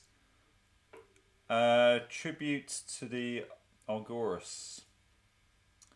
So it's a consumable. Hang on. That's fine. Why do we? But I haven't searched yet. No, but you would do it now, wouldn't you, and just end the game? Yeah, I guess so. Rules lawyer here getting twitchy. So it's a consumable. Look under the treasure token within the map tile you are currently in and take the required cards as if you had searched it. Once you've had a look, place these cards beside this room so that when the chest is searched, you will take them. Roll 1d6 after each use on a score of 1, the power fades. So it lets you look in treasure chests basically. And avoid the mimic. I guess so, yeah. Look If you know it. Yeah, it does. So yeah, it does. So that's quite useful. We also have Insidious Crown. This is quite interesting. It's an accessory. It is actually No. head armor. Yeah. So when equipped, you get +2 mind, -4 health. Yeah, no thanks. No, thank you.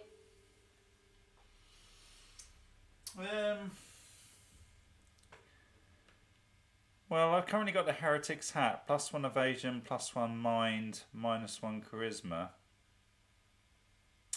Is that of any use to anyone? No. Aiden, baby. Okay, well, it's worth someone at least carrying it. I mean, who wants to take the tribute of the Argurus? Does anyone in particular want to carry that, or do you want me to carry it? Is it a consumable? It is, yeah. I won't take it. I only have one consumable space. I will take it. Only with the mind of thinking, hopefully we'll be able to sell it. Well, it's people. It doesn't have a sell value, so do you want me to take it, Jack? So you've got space for grenades instead? Good, yes, please. Because I seem to be okay for life, because when my balls get squished, I get life back, which is weird. So I've got the tribute of the Agorus. Does someone want to hold the Insidious Crown whilst we decide what to do with it? Yeah, I'll carry it. So Jack has the Insidious Crown, which weighs 1. And we're basically done. I mean, do you guys want to do the journey to town, or do you want to call it there? Check with Aidan. We can't, he's on the phone. Why don't we do the journey but not the town sequence? Okay, can do that. So Jack has that, and I've taken that. At this point, I'm actually still dead or tormented, aren't I? I don't know. Good. No, I'm not, but you're all going to have to carry my gear. Well, it says the damage to your physical body is so severe that your soul can barely keep a grasp on the mortal realm. It is caught between life and limbo. If there are any accursed in the game, they may visit a church to save you from being tormented. If there are no accursed in the game, suffer permanent death. So you're not dead at the moment. No, he's stumbling along with us, but unless we go and visit the priest in town, he basically dies. Yeah, so you're clinging to the hope that one of us will save your soul. So you're still with us, albeit temporarily, Jack. So what happened there? Can you just paraphrase it there? Because I heard all this a dice roll, loads of. And I was like, oh. I don't know. Yeah, Jack is like hanging on by a thread. The only 2 rolls he wasn't supposed to roll on the injury table, he rolled one of them, which basically means torment and gives him permanent death unless we visit the church when we get back to town. Oh right, okay. So we just got to go to church and do some praying. And it costs us 500 crowns. Oh, that's fine. Okay, are you guys happy to do the journey sequence then? I mean, the grand scheme of things, 500 crown. I mean, how much is a soul worth? Souls can be sold for 10 each. Yeah, and we've got what? How many souls between us? Crowns we got between us. You got fuck all crown. Yeah, we're basically relying on souls and gear that we found for money. It was a bit of a So harsh we've got like souls coming out of our hoops at the minute. Yeah. Yeah, sitting on. Even with losing all the souls from Jack Dart, we still got loads of souls. Aidan, I don't know if this interests you. We found a tribute of the Argurus, which basically lets us look in treasure chests, so that's quite good because we can avoid mimics. It's a consumable, it runs out if you roll a 1, otherwise it just keeps going. So that's not bad. We also found an Insidious Crown. When equipped, it gives you +2 mind, but -4 health. Now that might not be any good for you guys, but if I were to use it, for example, I would then free up the Heretic's Hat, which is +1 evasion, +1 mind, and -1 charisma, in case anyone's interested. But they're not great items, frankly. I'm still happy with my skull cap. Okay. Well, no one's screaming out for those. The journey cards I'm kind of shuffling. It's normally 7 to go to a town. This is assuming we want to go back to the town where we spent most of our life. Which I assume we do because it's got nice places there. To go to it's a city, is 7 cards. There's less 1 card if you've already been there because you know the way. So 1. Well, we sort of know what we want to do, don't we? We want to gem up some weapons and we need to go to the church. But we can do my ratio, providing we've got the crowns. Yeah, we just we need to try and avoid losing any more gold on this run. Well, we haven't got any gold to lose, so. No, well, we could lose souls though, which is basically same difference. That we need to try and hang on to them possibly, because we lost a few when Jack died. So day 1. Liam, Yes. move the dread wheel up and look at those cards up because they're hanging off the bottom of the screen. Oh, can you not see them at the moment?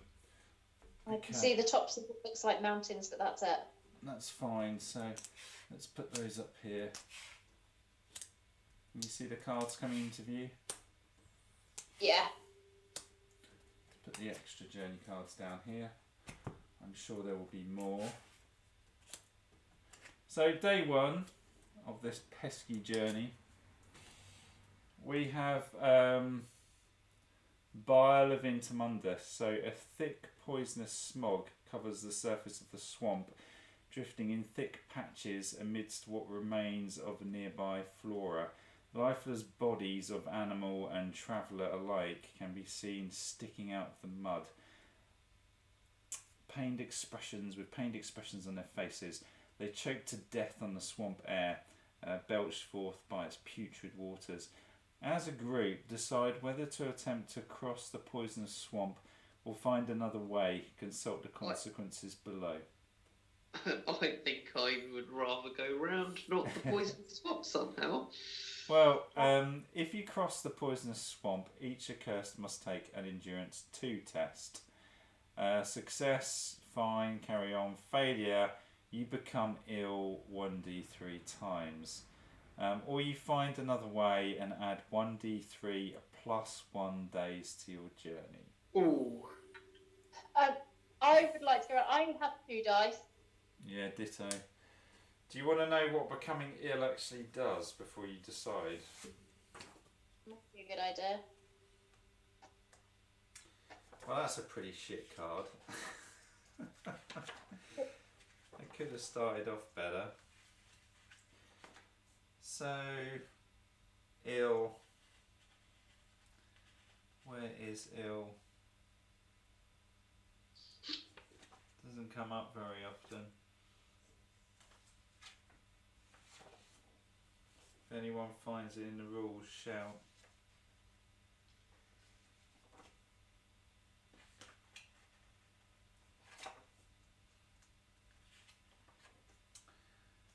I can't find it.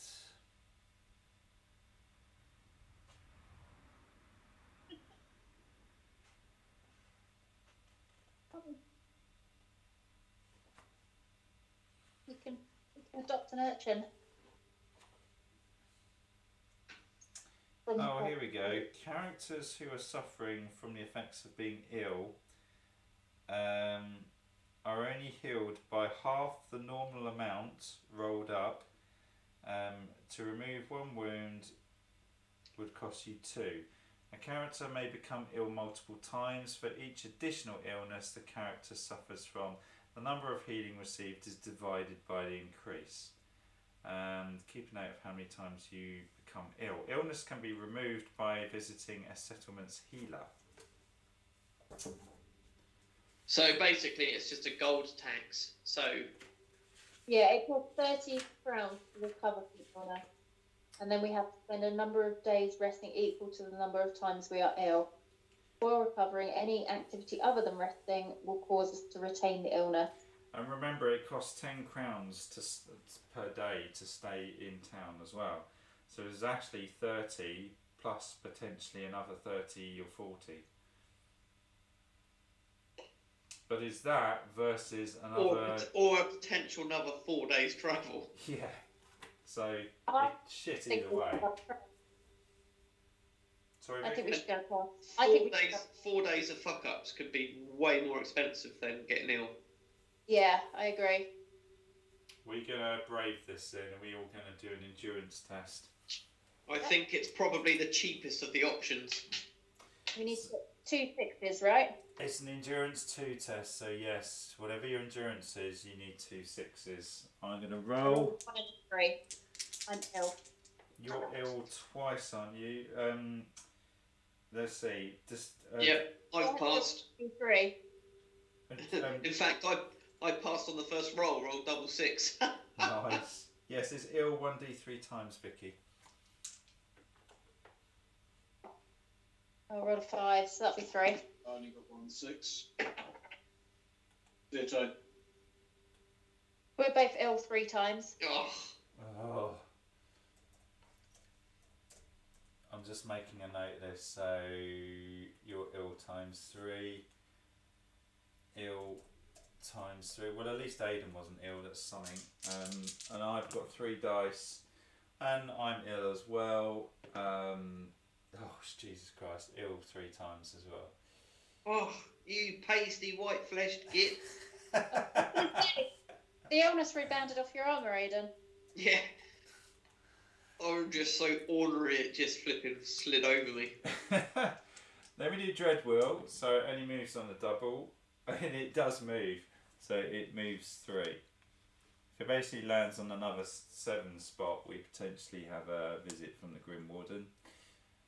So day 2 of what's thus far has been shit.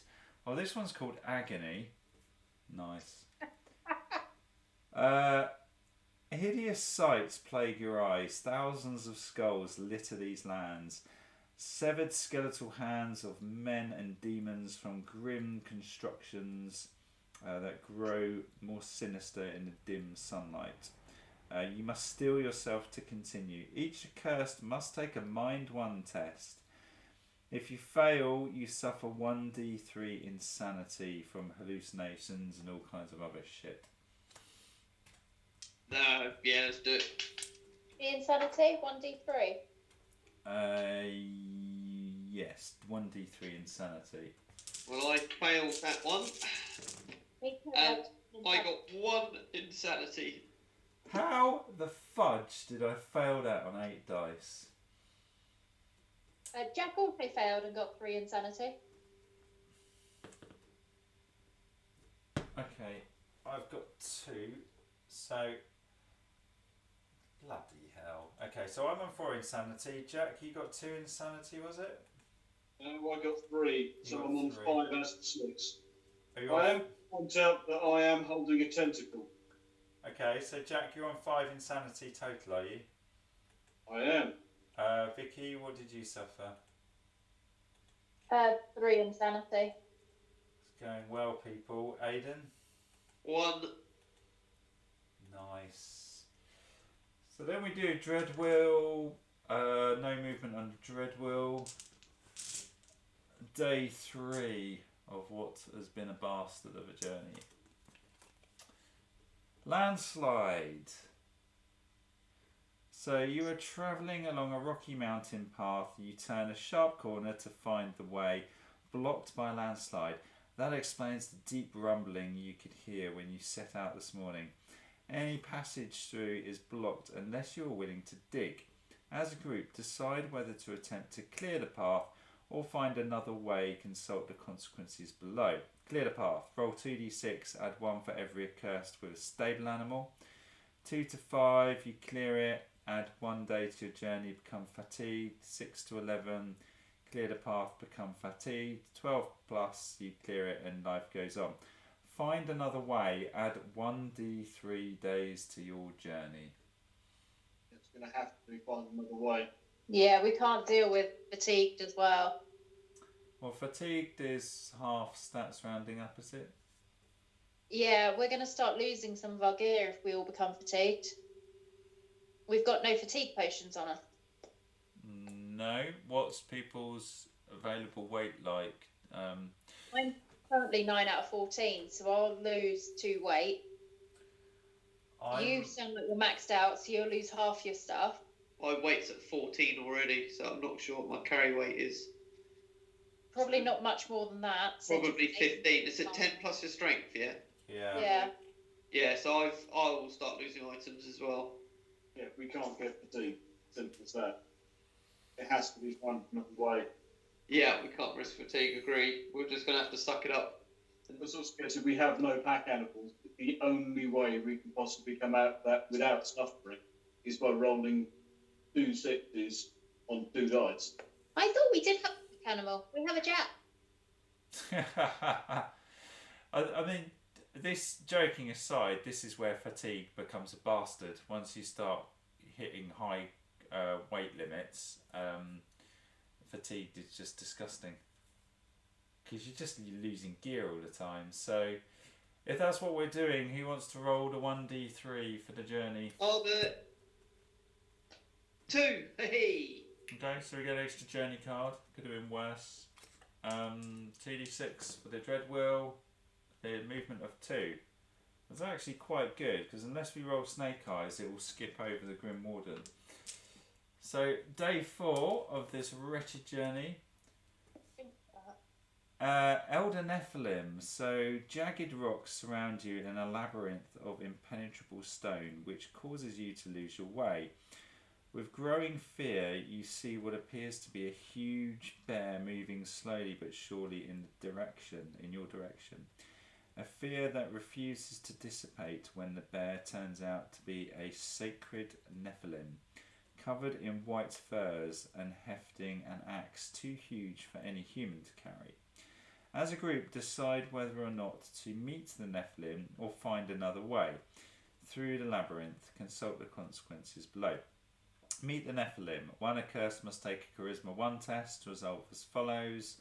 Success lets you go through. Failure, suffer 1d6 severe wounds each and add 1 day to your journey. Find another way, add 2 days to your journey. I will go with the majority. I'm happy with whatever we do though. 1d6 severe wounds each. That will cost us That a is fortune to fix. Each severe wound is 15 gold crowns. Okay. 15, 1, 5. Yeah, on top of a visit to the healer, another 10. We may make you work for him for a little while, but you usually get free bandages out of it. Well, you never get free bandages, you can get them cheaper. Sweet. That, I mean, it's a tough call. You could rack up a hideous amount of severe wounds from that and just lose even more gold. I mean, what's Vicky's charisma? 3, I think. 4. 4.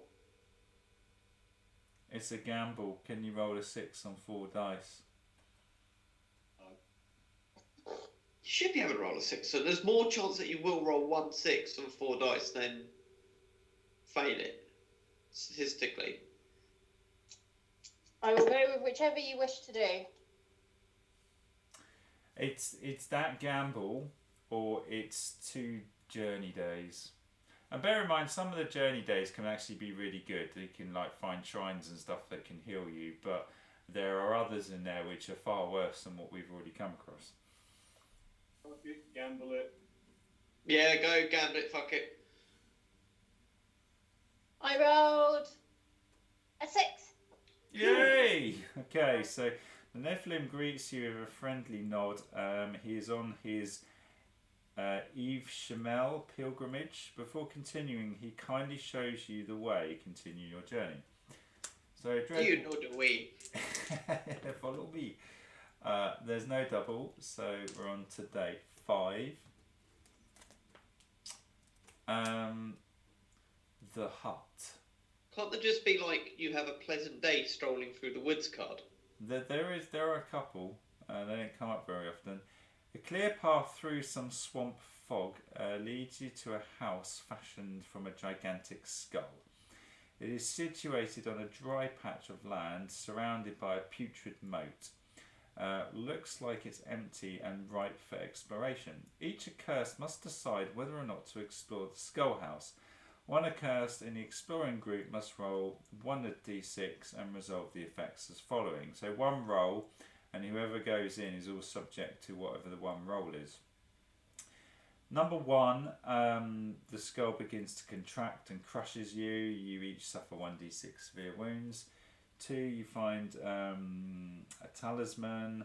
It's a consumable, lets you re-roll any number of dice, one use only. An old woman lives here, sells you an oil flask or a soul. Number 4, you find some crowns.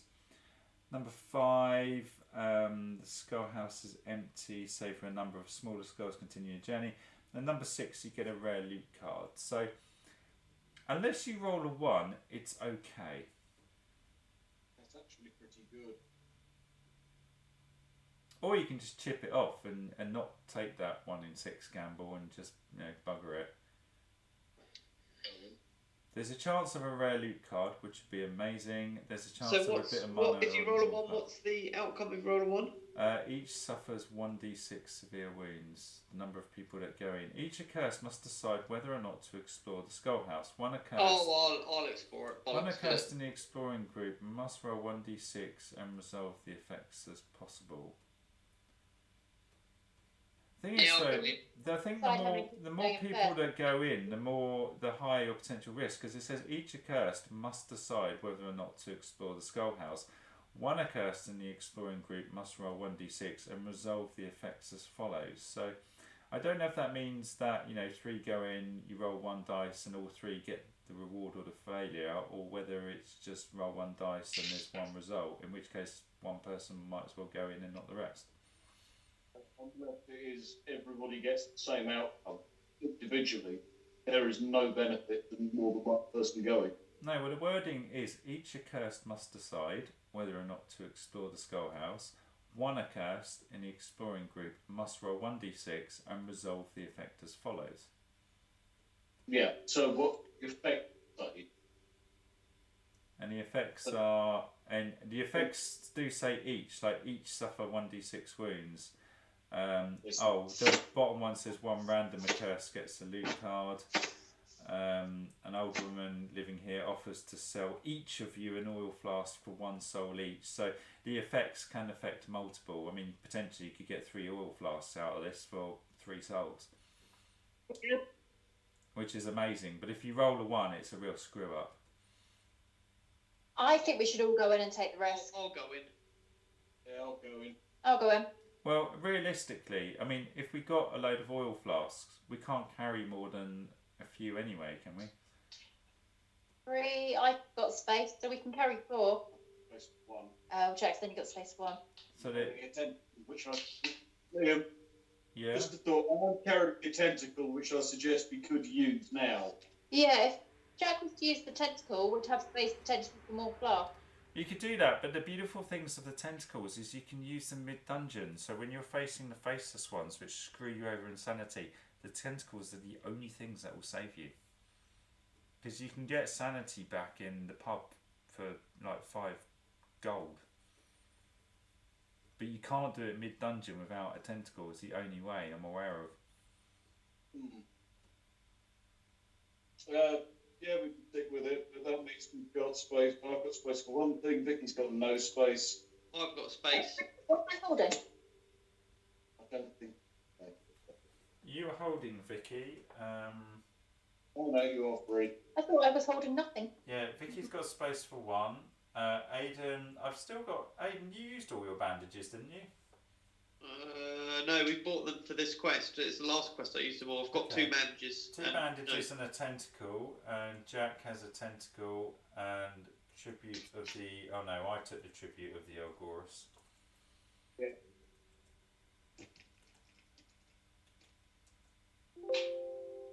Well, so how many flasks can we get? Well, you could potentially get up to 3 if you're really lucky. No, but what I mean is how much space have we got? Jack can hold 1, and Vicky can hold 1. So should only 2 people go in then? It's not a bad shout. Unless, but one of the things did say we each could get like rare loot cards or whatever. No, 1 rare loot card for the group if you get that option. Oh. Remember, Okay, that I'll stay out. I'll let the guys go in. if we roll a 1, you're all getting severe wounds. Yeah, just put 2 people in. That's all you need. So if we get, it's the best risk reward. Okay. Aiden and Jack, well volunteered. Cool. Do you want to roll or shall I roll, Jack? You go for it, mate. Could have rolled a dice seat. 5. Cool. Okay, the skull house is empty, so for a number of smaller skulls, continue your journey. Oh. After all that, we got nothing. So, nothing happens on the Dreadwheel. Day 6, fire. So the smell of burning grain penetrates the air and draws your attention to a smoke plume. The billowing cloud is coming from a burning farm. Men, women and children speed to and from the farm as well, carrying buckets of water to quench the flames. Each Accursed must decide whether or not to aid the people in extinguishing the fire. If no one is helping, continue your journey. One Accursed in the helping group must roll 2d6 and add +1 for each Accursed helping. Resolve the effects as follows. 3 to 6 suffer 1d6 severe wounds. Screw that. 7 to 9 you extinguish the flames but the farm has perished. 10 to 12, no, they're happy, you saved everyone, they give you 1d6 times 20 crowns. And 13 plus, you get the same money +1 to your reputation at the next settlement. I don't think that's worth it. If we all pile in, the only bad result is if we roll snake eyes. Yeah. I agree with Aidan. So apart from that, it's good. You want to do this? If we all pile in, yeah, bollocks to it. Let's all pile in. Yeah. Well, you're group Do you want me to leader, roll Vicky, then? so are you sending us Finn, Vicky? I'm sending a pen. This is going against my general rule of Darklight. I like heat. Yeah, Heat I is good. agree with Jack, women, children, let them burn. Yep. Sounds great. It's Darklight, man. Look at the tin can that wants to roast himself. If you roll Is double, it just me? if you No, roll roll double double. 1, I'm going to stop the stream, come round to your house, and strangle you, dude. All right, okay, that's fine. I'll roll. I'm a brave boy. Oh, 10. Oh, we get Plus +1 for each Accursed helping, so that's 14. 13 plus. Your act of heroism, people, has saved the farm and its people with minimal damage. Gain 1d6 times 20 crowns each, as well as 1 reputation with the next settlement you reach. That's massive. Do we each roll the 1d6 or is just one person roll that and we all get the same? It says gain 1d6 times 20 crowns each. You roll it individually, I'm guessing. Normally it says roll individually. Oh. Okay. Given how they normally word things, it's kind of sounds like one dice roll, whoever wants to roll it. Go for Aidan. 4. 4 times So 20. 80. 80 Yeah, crowns 8 each. 80 crowns each. Well, we're against my better judgment and Jack's. That was a good outcome. So 240 crowns. That's massive. 84 for Vicky. It's halfway to bringing Jack back to life. It is 83 for you, Aidan. Gold crowns in total. I'm up to 83, and Jack is up to 83. So we're all 83 apart from Vicky on 84, and our reputation will jump up by 2 as opposed to the usual 1 when we get to the next town sequence.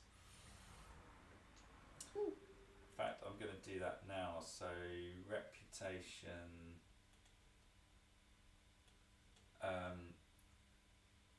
Our reputation is going to be 5 each at the next town. Whee! So it's actually quite good when you start doing more advanced stuff. Okay, so rolling. I quite like doing Journey Time live. It's so much quicker than on Messenger. Yeah, it is, isn't it? No, I quite enjoy Messenger. yeah, it's all right. Unless you kind of need to hope you get a moment when everyone's free. Otherwise, it goes on for ages. Oh, this is a bit shite. So, no movement on the dread wheel, but we now have possessed woods. So the forest is dark beyond compare. The atmosphere is close and the air difficult to breathe. Silence reigns in this place, save for the deep moans of old wood. With a sudden crack, roots and branches spring towards you. Each accursed must take a Perception 1 test. Success, you're fine. Failure, branches take a swipe at you. You have to do an Endurance 2 test, and if you succeed, suffer 1 severe wound. If you fail, suffer 1d6 severe wounds and become fatigued. Oh. I failed. You now have to do an Endurance 2 test. So what's a perception test, is it? Perception test first, and if you... Well, perception's 1. Oh, God. Oh, I failed that. And then endurance test, yeah? Endurance 2 test. Which I passed. Okay, Vicky, how was your endurance test? I only had 2 dice. I rolled a 2 and a 6. So you failed, unfortunately. So you now roll 1d6 to see how many severe wounds you get. I rolled a 4. So 2 severe wounds and you're fatigued. So I'm going to have to drop something, aren't I? Let's have a look. Well, if I drop something, one of you can always pick it up. Potentially. You're currently weight 11 of 14. I thought I was 9 of 14. I've got you on as 11. 1, 2, 4, 5, 6, 7, 8, 9. How much does the Demonite shard weigh? 1. Well, I can carry some stuff, can't I? I've only got myself on 10 then. You've got a dragon eye as well.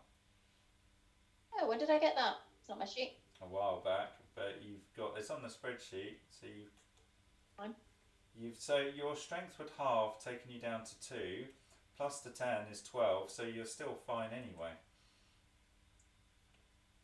Because it's your strength plus 10, so even if your strength halves down from 4 down to 2, plus 10 is 12, your weight's 11, so you'd actually be fine. Okay. Jack, your perception test, are you good? I rolled 2 6s and 2 3s, so hopefully I'm okay. Yeah, Jack is all good. That leaves me with perception of 4. So come on, give me a 6. Give me a 6. There's 2 6s. Nice. So that's actually worked out okay. That could have gone a lot worse actually.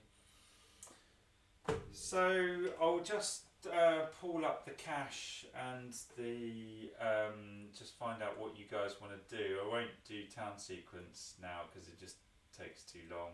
And unless you guys want to play for half an hour, it's up to you. Really I've got half an hour, it's up to everyone else. If it's for everyone else, I'm probably going to call it a night. I didn't sleep very well last night. No, that's okay, mate. Okay. You two can go on with the town sequence. I'm fine with that. Well, we'll see how we get on then. So, in terms of gold crowns, we've got 83 times 4, and I think Vicky had an extra gold crown. 240, 252, 253. I've got 333, so 83 times 3 is 249. Oh no, it's not, it's times 4, isn't it? So 83 times 4. Oh, right, I'll do times 3, that's why not 4. 332 plus 1 is 333. Yeah. So gold is, we already had so 333, and in soul count, Jack's got nothing, I'm on 102, Aiden's on 104, so that's 206, Vicky's on 104, so 310 is that? Yeah. So, it's like 3,100 gold just in souls. if we were to convert the souls to coin for the minute, you've already done it, 3,100. We need to go to church, sort Jack out, unless you guys want to let Jack burn. No, let's sort Jack out. Jack named the planets. We need our glass hammer back. Just to give you a feel for possible options before you disappear, Vicky, to level up to level 4, and we can take one person up to level 4 without raising the level of the monsters, because we're all level 3 at the moment. It would cost 90 souls. The Black Knight at level 4 gets an extra melee attack. Ooh. Sounds good. As does the Courtesan. Yeah, Aiden would benefit from that before I would. Yeah, because you've got all your funky wrist bow attacks, haven't you, and stuff. Yeah, what I really want is, now I've got something that's gold and a demonite shard, I really want to buff my weapon. Okay, so whilst we're on that note, so if you spend 400 plus a gold item plus a demonite shard, you can give a melee or ranged weapon 1d6 damage against demons. So for Vicky, are we just going to do that just to ramp up her damage? Yeah, it just massively ramps the damage up, doesn't it? But that's 900 spend already, which is money well spent, plus whatever I said it was to level up Aiden maybe. I don't know if you guys are happy to do this. I would really like to gem my crossbow so I can just shoot and do magic all day long, but that does cost 500 plus a gem. Do we have any gems? I was about to say, I don't think we have any gems. Didn't we pick one up? What's the demonite? What's that class at? Demonite is just classed as Demonite. Or maybe we haven't picked up a gem yet. I thought we picked up one from somewhere. I might be talking garbage.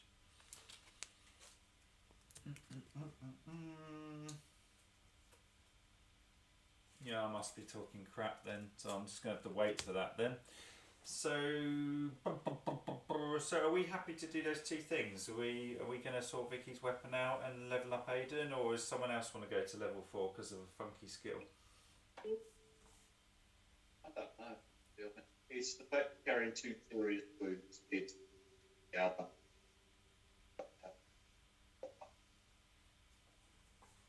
Any other burning desires?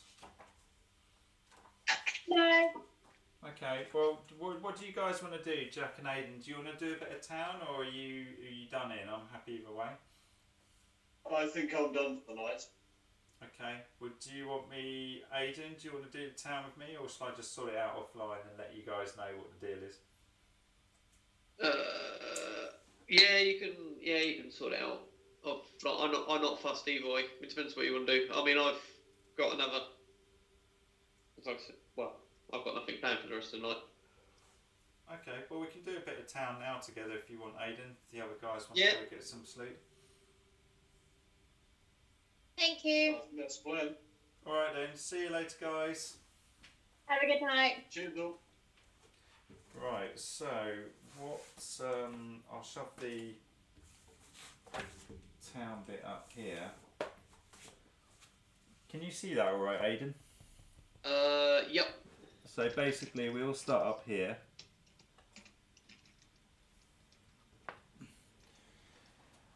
And And special locations, we have access to a healer. I'm not going to bother getting the tokens out, but healer's there, number 1. Yep. 2 is the... Hang on, let me just go get another G&T. Yeah, no worries. I can sit and think about this in a civil manner.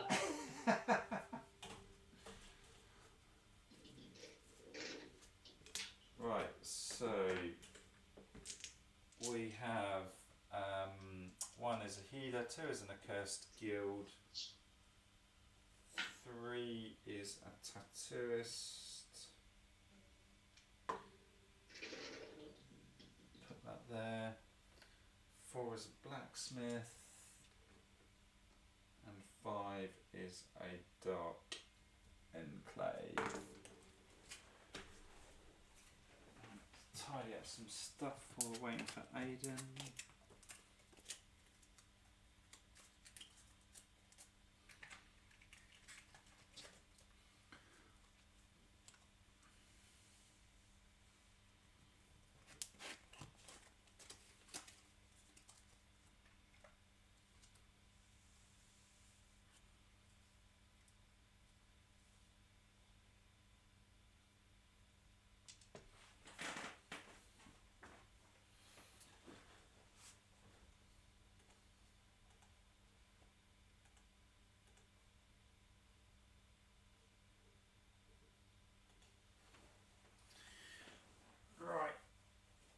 That's it.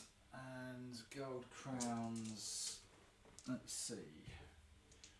We got 333.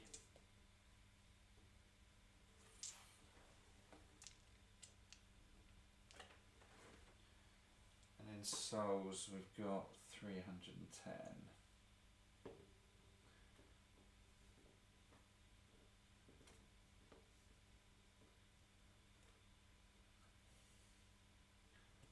Sure how I represent a 0 there.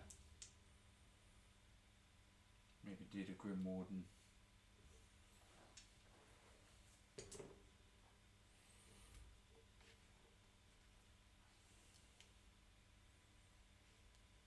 Let's get that a bit closer.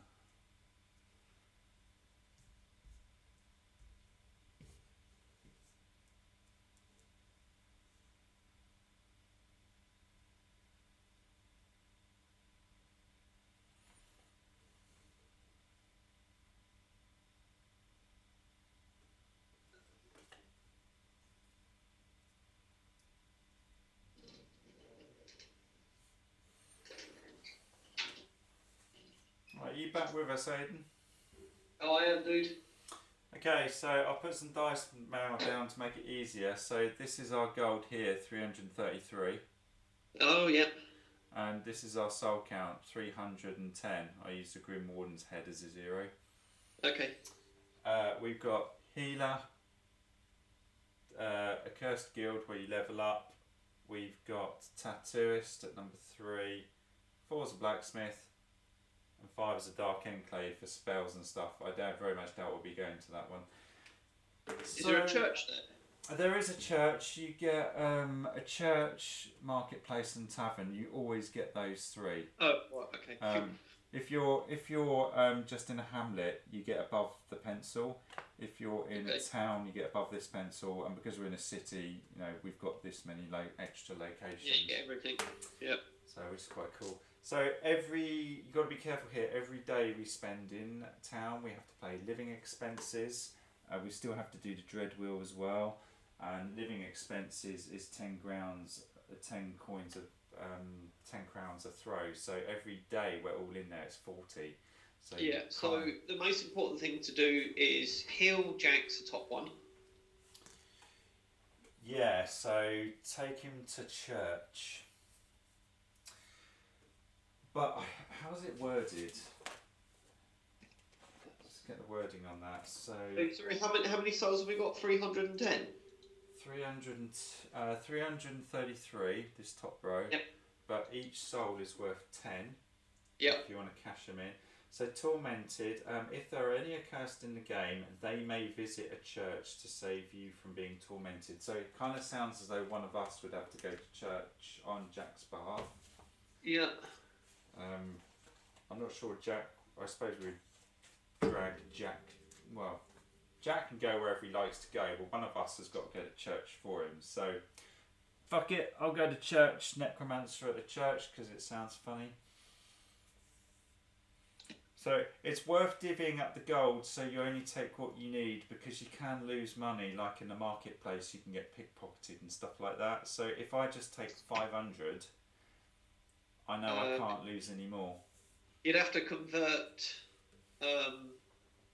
So take all the real. Oh, so you'd have to convert 200. You'd have to convert 20 souls to do that.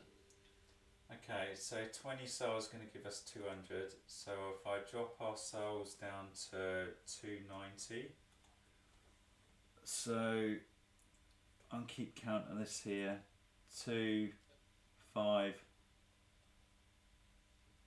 2, 9, 0. Yeah. And I take 300 from the piggy bank as well. Yep. So that leaves 33 in the piggy bank. I basically go to church and I'm gonna redeem Jack's soul.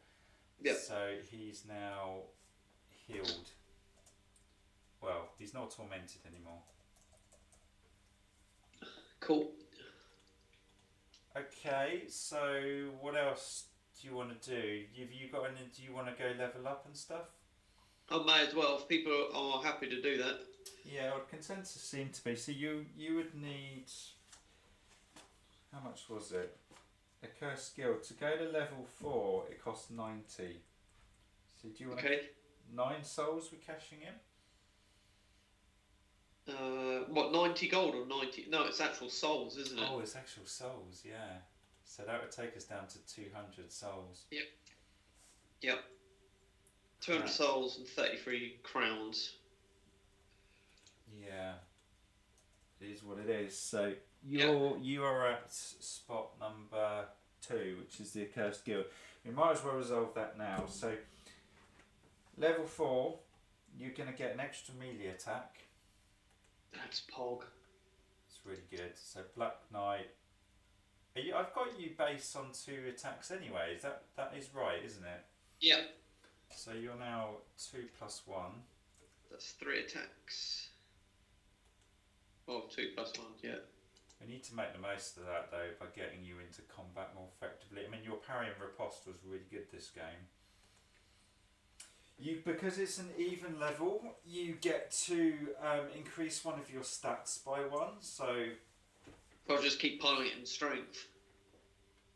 okay, so your strength was 5. It's now 6. You also get to pick a skill card. I don't know if you've got them to hand or whether you want me to dig some out. I've got them somewhere. Well, whilst you're fishing those out, I'll manoeuvre some other bits. So much easier when I can do this live. Yeah. So let's think about Vicky. What state is she in? Vicky wanted to blacksmith a chisel, so whilst you're doing that, I'll take her to the blacksmith, which was number 4. She needs to take with her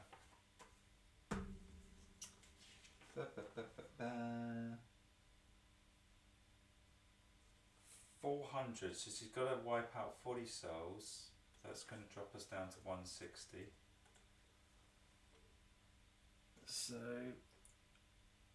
I've messed this all up. So 160 souls, and in terms of crowns, we got 33.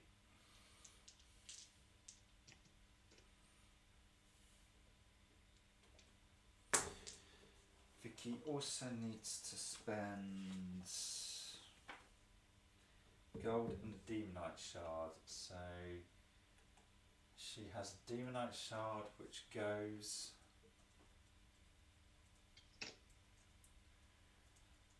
And she has an angelic quiver, I think. I think that's where she was getting her gold from.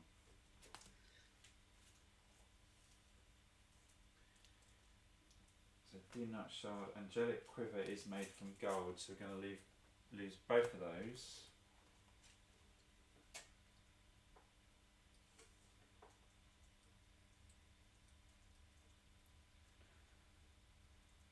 So Vicky's rapier, what name should we give it?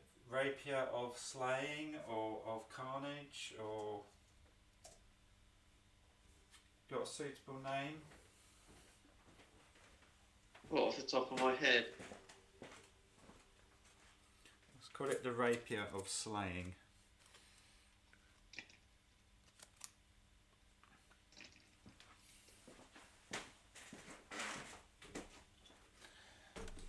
So rapier of slaying.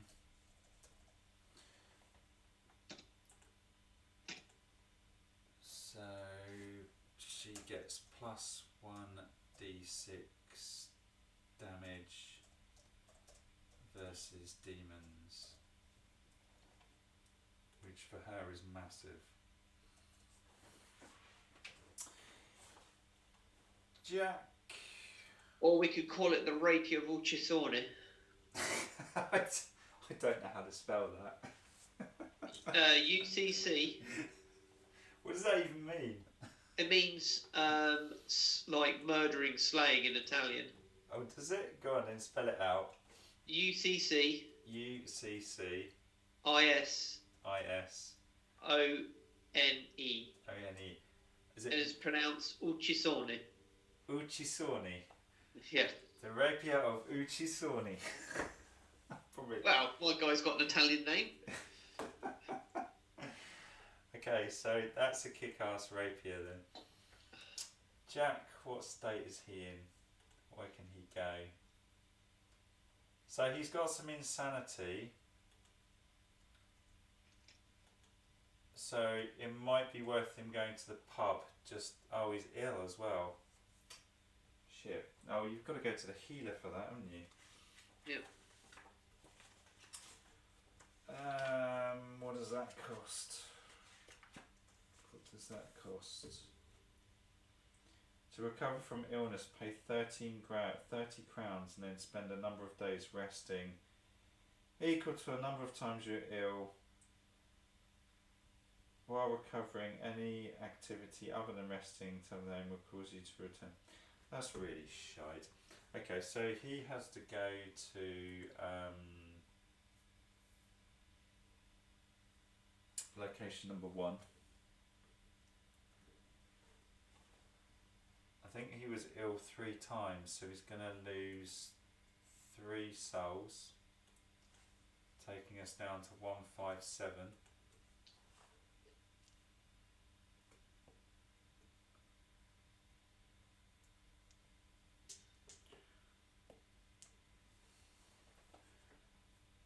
But he's got, well, he will get rid of his illness once he starts resting up. That's kind of day 1. Are you happy with all that? Yeah, I'm just trying to find my. I mustn't have it on this. Let me send it laptop over because to you. normally I only do it at home. I'm trying to find. I've got an awesome PDF that's got all the skills on it. Here you go. I think I've got them for you, mate. I just dropped them into Messenger.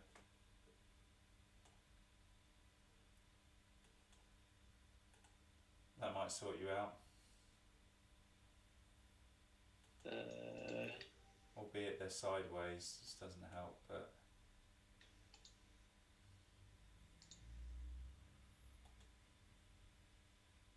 So end of day 1, I'll do the Dreadwheel roll and... Oh, cock dice.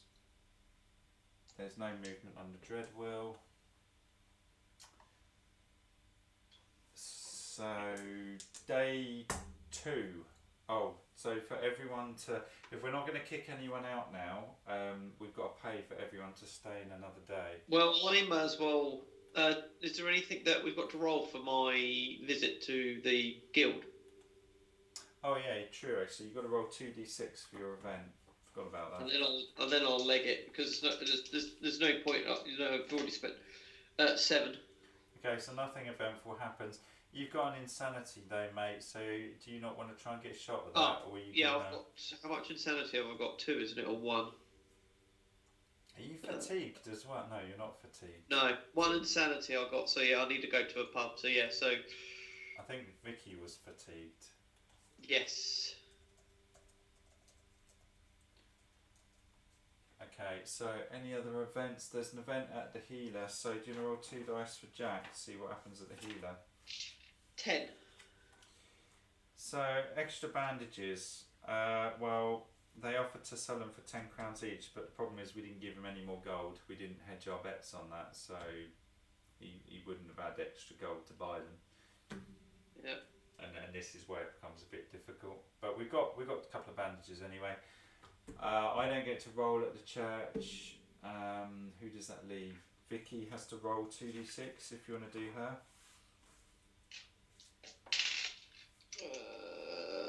9. She has a quiet day, so I think everyone's carrying damage to some degree, so I don't think we can afford to kick anyone out of town yet, so we're going to lose 40 gold. Yeah, well if I lose 10 gold, taking us down to 3, and then lose a soul, we're just going to have to burn souls, unfortunately. We were on 156 souls. Not a lot we can do about that. So next day, Jack needs to go resting for like 3 days now, so he's going to be stuck in the pub. Are you going to the pub, Aidan? Yes, because I need to drown 1 point of thingy. Okay, so you're going to the pub as well, except you're going to be drinking and stuff. So if you go to the pub and you want to drink, it's going to cost us 5, so we'll lose another soul. Takes us down to 155, and then you have to roll 2d6. That's how many insanity you remove. If you roll a 12, you suffer from alcoholism. I rolled 7. Cool, so you've got no insanity left, you're not an alcoholic. You're going to have an event in the pub now though, so you have to roll 2d6 to see what happens. 8. Quiet, which is cool, so that works out well for you. Jack's rested 1 day, he's got 2 more days left to rest, so I'll put the 2 next to him. Vicky is ill as well, so should we send her to the healer? Yep.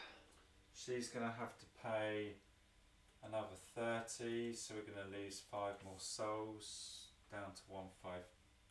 Sorry, lose 3 more souls, down to 152. Doing a roll for an event at a healer, mate.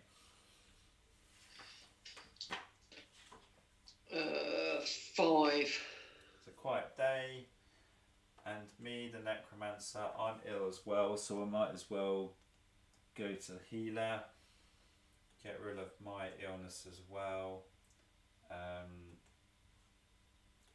But it means I'm going to spaff 3 more souls, taking us to 149.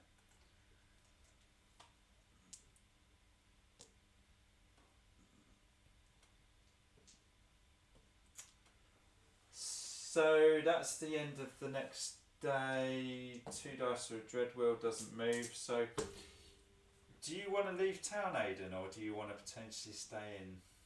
Well, there's no point in me. Do you want to? Is there anything you need to buy, or? No, you've already spent enough on me, so it's grand. Or do you want to see what your next skill is in case that leads to potential purchase or something? Do you mean to park you for the minute whilst you're going through the skills? Yeah, well, I'm just wondering what to. Well, you have a look. I'll shove you there a sec. You can work that out in a minute. I mean, I could do like, say, because obviously it's level 4, so I could go down the sort of chucking grenades sort of spec, or I can start sort of chopping up things like charge, which gives me +1 to hit, which is when I start off, when I eventually stop using the ball and chain and start going for, um,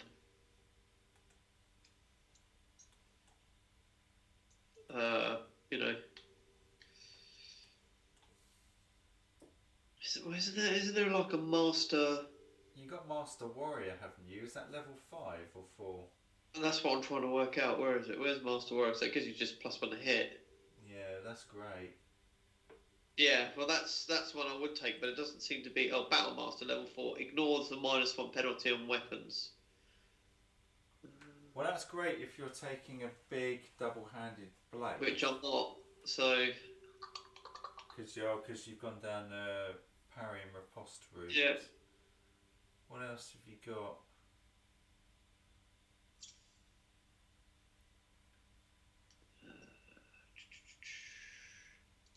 Where's Battlemaster? You've put Wings of Death in there instead by accident. See, Wings of Death. You may now deal dual whip attacks. That was an accidental. Yeah. That's level 6. That's a barbarian one actually. I accidentally scanned that in.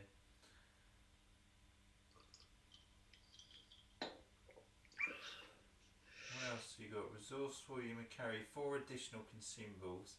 Well, that's not bad. Yeah. Quick hands, you may have 2 additional belt spaces. Use 2 consumables per turn. Charge. See, being able to chuck 2 flasks in one turn would be ridiculous. Or chuck a flask and a holy hand grenade. Jack's probably going to be doing that, isn't he? To try and stop himself dying. Yeah, I mean, or even just sort of starting to go up the charge and forceful. So charge, you get +1 if you move. Then the next skill take, forceful, +1d6 damage. Well, we could actually make that work quite well, especially with my manipulation spell, because if I can move you like a square, I go after you, don't I? But I can potentially set you up for the following turn. You go into combat, and then I go right at the end, I pull you back 1.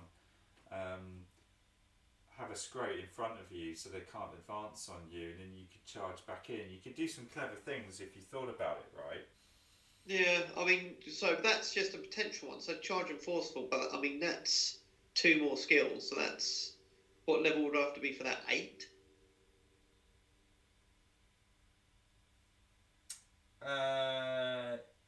No, you get a skill at every single level. It's only the stats that you get increases at even levels. Right, okay. So you will end up with quite a lot of skill cards. I mean, Master Warrior is awesome at level 5. Yeah, that's going to be taken regardless.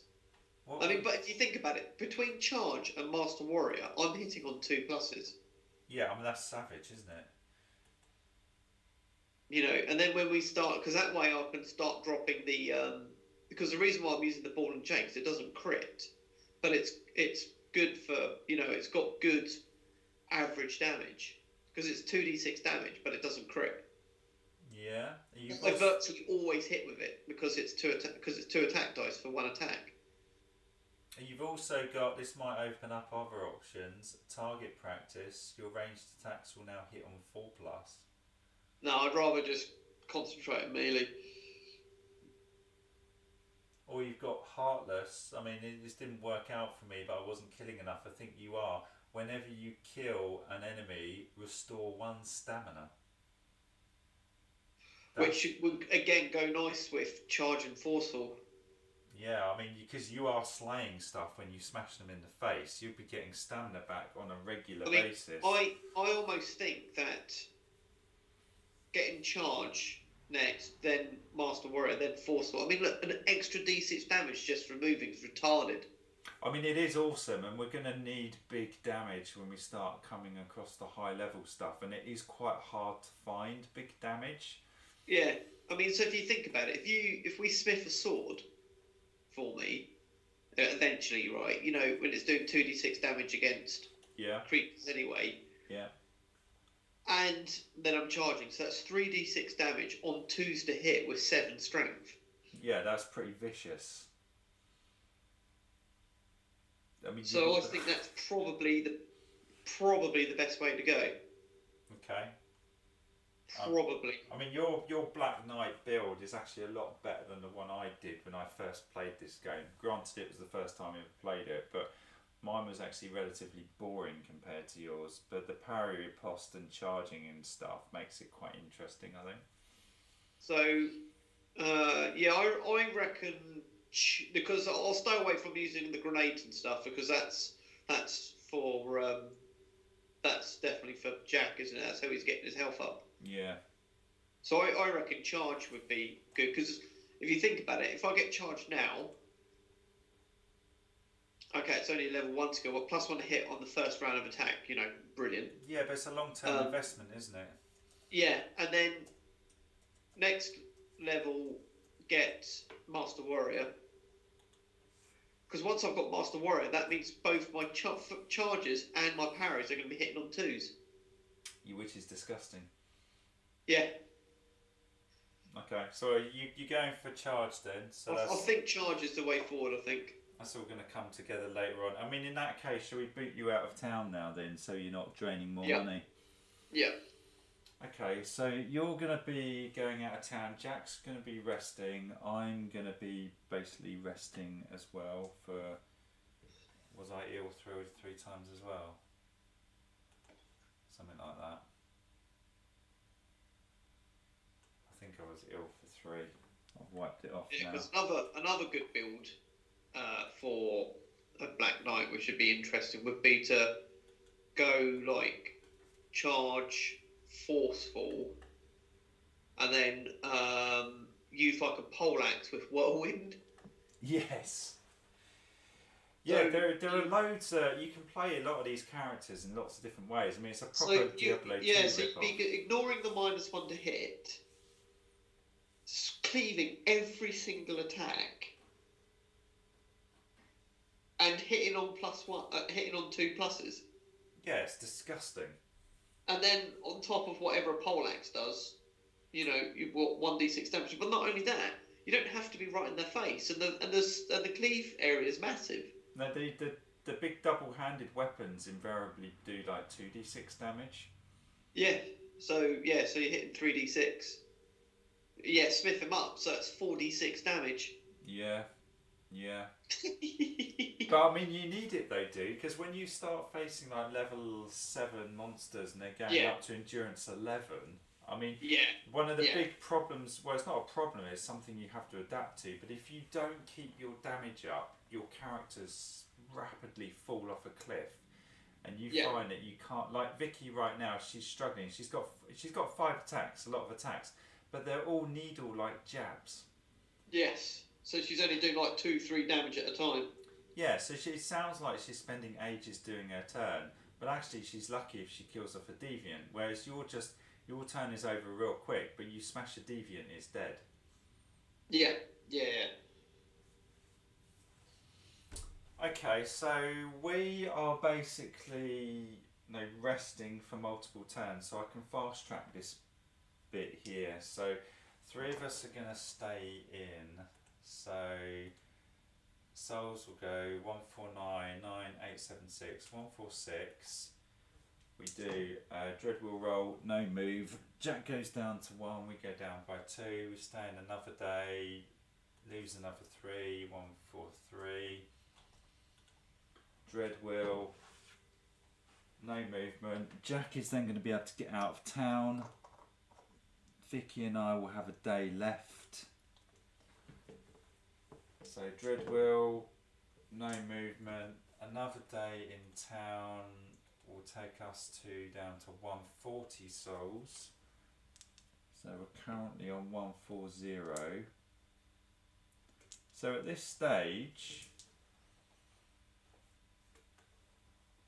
we're all fully healed.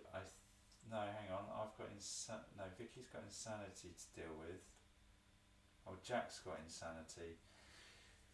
Okay, so I've played that slightly wrong. Can you roll 2d6 for Jack for an event? Because he's got to stay in the pub for a day to get his insanity down. 12. 12, and can you roll 2 dice for his alcohol roll as well? 6. Okay, so he's got all of his insanity back. It would have cost us another soul. And you rolled 12 in the event, was it? In the tavern. Curse of Libithia. A hooded stranger brushes past you in the street and causes you to stagger briefly. When you turn to see who it was, there is no one to be found. A sudden lust grips your mind. You've been cursed. You are now suffering the curse of Libithia. This causes your strength, perception and mind value totals to decrease by 1. Jesus Christ. To I remove... rolled for 12, come on! 12 would be good! That's shite. To remove the curse, you may do either of the following. Visit a tavern. Perform the warm company activity within the tavern. On a roll of 11 to 12, your desires have been fulfilled. Curse is removed. Visit a church. Perform the reverse remove curse ability. Wasn't that like 500? Remove curse. 400. Fuck's sake. Well, we're just going to have to suck it up. We're just going to have to lose 40 souls, otherwise we could be here all day. Yeah. Shite. Okay, so we're going to lose 40 souls. So, whilst we were still resting, you would have gone to church, done that, and then got out of town. That's real shit. All of that just so he could get his insanity down. So, Jack has no insanity. Aidan, you've got no insanity. No wounds to speak of. I've got 4 insanity and Vicky's got 3 insanity. So Vicky and I need to stay in another day. So we're going to go down to 98 souls now. So there isn't anything that we can get Jack or you, because obviously I've leveled up. Vicky's got her nice shiny new rapier. You know, is there anything that, you know, we can get for, as a boon, rather than just like, hey Jack, we've got you back up again, hooray? Possibly. I'll just complete the sanity recover. Rolling for my event in the pub. 6, 7, 8, 9, 10. Food poisoning. Gee, oh, bloody hell. Suffer food poisoning for 1 to 3 days. During this time, you must remain in settlement. You still have to pay living expenses. 3 freaking days I'm now ill for. Vicky's event is... what's she got? A 4 and a 3. She's got a quiet day. Okay. So Vicky's spent. I'm resting for another 3 days. So we're going to lose another...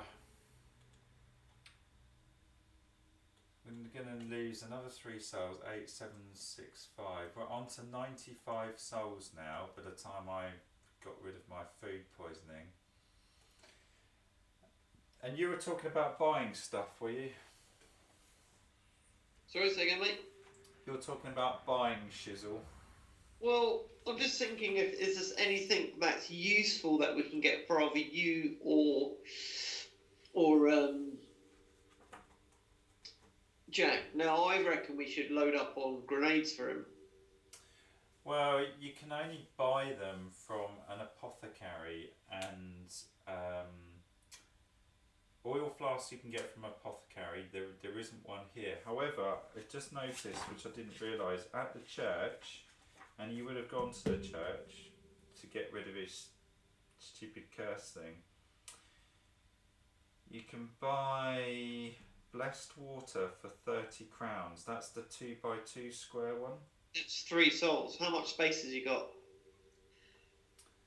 He's got 2, so, oh no, he's got tentacles. Shall we can give the tentacles to someone else. Well, I'm holding a tentacle and 2 bandages. Okay, well first of all, I've got bandages. Pointless me having them. I'll give them to Vicky because she's the one who struggles with life.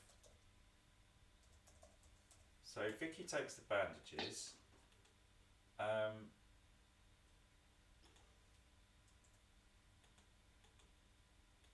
Give me 1 sec, mate.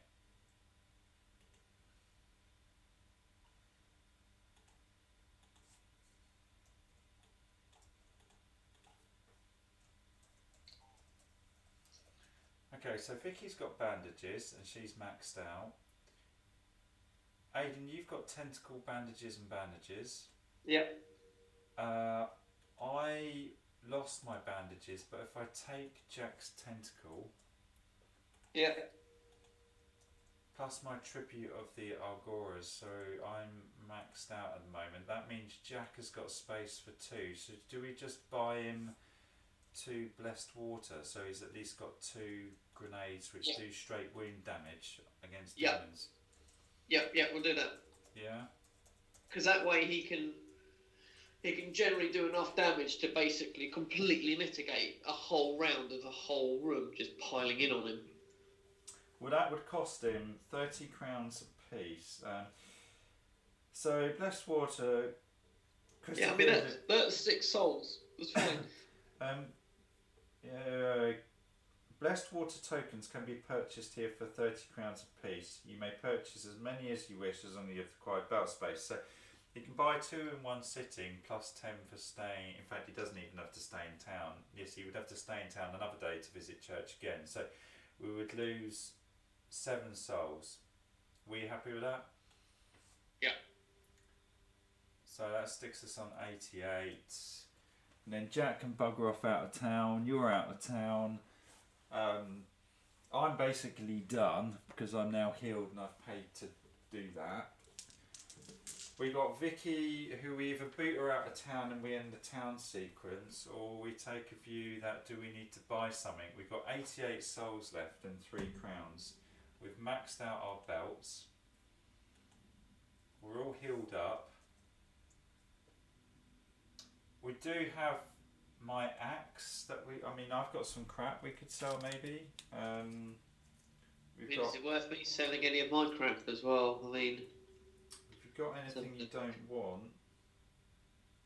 I mean, I've got raw nefarium and a bane crystal, but that's going to be used later on for smithing.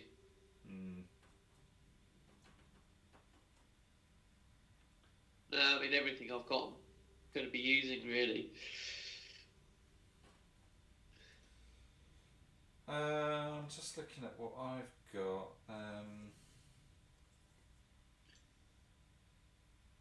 If I could sell anything.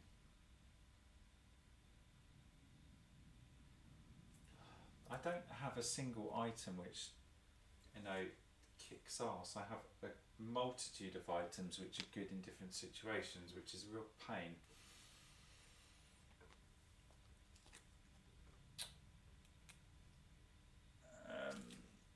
We've got the insidious crown and the axe we could get rid of. That would net us 156 gold.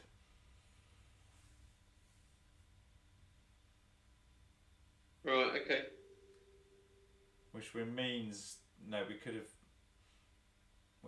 done that earlier and spent less souls, but...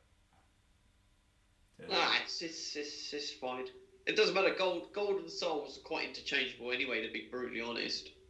Yeah. Well, shall we sell that? Because otherwise it's just weight, isn't it? And if it's just waste. It's just weight and stuff. If you're not using it, sell it. Okay, well I suggest we give all the gold to... Well, in fact, we've got piss all gold we can lose anyway, haven't we? So there's no risk. So Vicky goes to market. She can sell the axe and the insidious crown. So let's wipe those off. So, take my axe, take Jack's insidious crown, and then we get 156 gold plus the 3 we had, 159 gold we now have, and 88 souls. Then a roll on the marketplace chart, see what happens with Vicky. Oh, 12. Lucky. Yeah. What's that on the ground? It looks like a bag of coins. No one is around to claim the bag for themselves. Looks like it's yours now. Gain 1d6 times 50. Oh, big number. Come on. 5. Oh! Is that 250? Yeah. 250 plus the 159, so 350, 409, is it? Yeah. 400. We needed that after the curse. Yeah, big time. That's lucky. That is. I've never had that result actually. That's really good. So we've now got 409 gold and 88 souls, which is actually all right. Is there any crap that we need to buy for anyone? And oh, Vicky, no, Vicky's got 2 severe wounds. I forgot about that. Right. Okay. So she's gonna have to. We're gonna have to do roll for the dread wheel. Another day clocks over. She then has to go to the healer. Severe wounds cost 15 crowns a throw, so we're gonna lose 30. So I think we're down to 379 gold to sort that out. You hemorrhage gold in this game just by sorting out. It's easy come, easy go gold though. I mean, if you think about it, I mean, you kill a single big monster, that's 200 gold straight off the bat. Yeah, You know, and, yeah. You know, even a scraggly little shitty monster's worth 40 gold. Yeah, it is essentially, isn't it? If you can convert souls to... I suppose I look at souls as being quite precious because you need them to level up, but also you need money at the end of the day. Yep. So Vicky is no longer wounded. I think we're all patched up now. Hang on a sec, dude. I'm just gonna. No worries. Check. I think.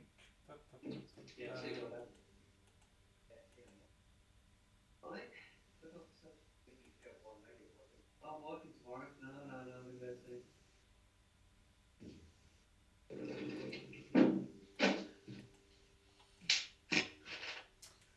Well, since are you back, Aidan? Yeah, back. Since we're back, what's the deal with your weapons? What are we looking at doing with your weapons long term? Well, because presumably you don't want spiky balls forever. Presumably, if we make a nice sword like your silver sword and pimp that out, that's going to be better, isn't it, with a cleave? I think pimping out like a silver sword is going to be anything that cleaves is going to be better because the spiky balls are great for attacking one thing. But they don't crit. They can hit me, but they're good for just hitting things which are hard to hit because you get 2 attacks basically for everyone because it's 2 dice to a hit. Well, these are your options, okay? If you I say it's easy. It's not easy. If we get a demonite shard and gold, so there's 2 things we've got to find, and then a chunk of gold, we can do what we did to Vicky's rapier, and you get plus 1d6 damage against demons. That's pretty solid because most monsters are demons. Yeah. That's it. If you go down the demonite shard route and keep piling in demonite shards, you can have plus 1 damage, then later on plus 2 damage, and later on plus 3, plus 4. It's a massive cost investment and it takes time, but you keep stacking up constant damage rather than plus 1d6. Or there's a completely different route, and you can already do this with 1 raw Ethereum and 600, which we have. You can add plus 1 to hit to a melee weapon. Ooh. Now, if you can apply damage through skills, plus 1 to hit might actually be really attractive. Well, it even means when the creatures are -1 to hit, I'm going to be hitting on 2s anyway when I charge in on them. Yeah, because sometimes you just want to hit as opposed to hoping you hit and hoping you do better damage on a d6 roll. I mean, I'm going to be on 3 attacks. Currently on 3 attacks at 4+ to hit. Next level will be 3 attacks on 3+ to hit. Well, say for argument's sake, we shove the raw Netherium in your silver sword now. What does that look like? You get +1 to hit on it. Yeah, that puts me on 3 to hit, and then 3 or more to hit normally, 2 or more if I move. With a weapon that does what? Because 1d6. It'll be 1d6 plus 2 damage, +1 versus demons, +1 because of my, attack defense. So against most creatures, it will be 1d6 plus 2, 3, 4, plus my strength for 6. It'll be 1d6 plus 10. So if you look at the average endurance right now, it's about 6 as an average. Yeah, so I'll be doing d6 plus 4 wounds basically on everything. You're potentially doing 10 wounds every time you hit something, hitting it on a 3 or 2. Yeah. With no chance of damaging yourself. Yeah. And as soon as you kill something, you cleave through. Yeah. With, again, a good chance of hitting. Yeah. That is a way. So yeah, a plus to hit is a way, especially if I'm going to just keep piling, stats into strength. And also consider this, dude. If you're going down the parry and riposte route and you're hitting them back on a 3+. You get +1 to hit, so I'll be hitting them back on a 2. Yeah. So I know it's nice to have extra damage, but because your character can pile on damage elsewhere, are you actually better off? Because you can do this right now, and otherwise we'll probably never use that raw Netherium. But are you better off making a sword which cleaves, which can hit 70% of the time? Probably. I've also got a Bane Crystal. Well, the Bane Crystal, unfortunately with the Bane Crystal you need the +1, you need the +3 damage. So to get +1 damage is Demonite Shard, to get +2 damage is 2 Demonite Shards on top of the +1 you already did. And then +3 damage is 3 Demonite Shards on top of the +2, on top of the +1. 6 Demonite Shards. And until you've done 6 Demonite Shards, you can't then do Raw Netherium to add +4 damage or Bane Crystal. And that's why going down that route is so long, and I don't think you'd ever see the end of that route by the time you were done with this character. No, probably not. Whereas you're kind of looking at, if you want to hold out for gold and Demonite... If you go raw Netherium then, why can't you smith in... I'll take it once you take the weapon down one of these lines, that's it, it's locked into it. You can only smith an item once, however the Demonite Shard route, which is incredibly long, expensive and takes ages, is the only path where you can stack, because the prerequisite is the previous mod. Right, okay. Whereas all the other ones, you can mod your weapon once and you're done. So, I mean, raw Netherium, for example, in heavy armour, +800, you can get +1 armour. Right, okay. Yeah, that's quite big actually, +1 armour, isn't it? Crikey. I mean, that's quite big, but also, I mean, I keep going back to this raw Netherium in a weapon. It's raw Netherium plus 600 crowns, +1 to hit. Because you've gone down that parry riposte route, not only are you getting +1 to hit on your attacks, you're getting +1 to hit on your counter attacks. Yeah, I know, that's probably the way to go. And you're looking at an average damage output, because you've got the silver sword with the +2, +3, plus your strength, plus aggressive stance. You're looking at a solid guaranteed damage output. Yes, it's d6 plus 10 damage, which is retarded. Yeah, so you're looking at is it d6? What's the total? You've got what does it say on the silver sword? It's 1d6 plus 2.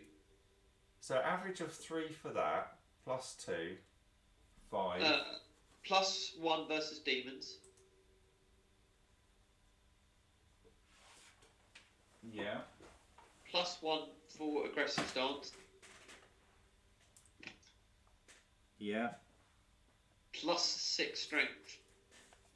So what does that come to in total? Sorry, I lost track because I got distracted by something.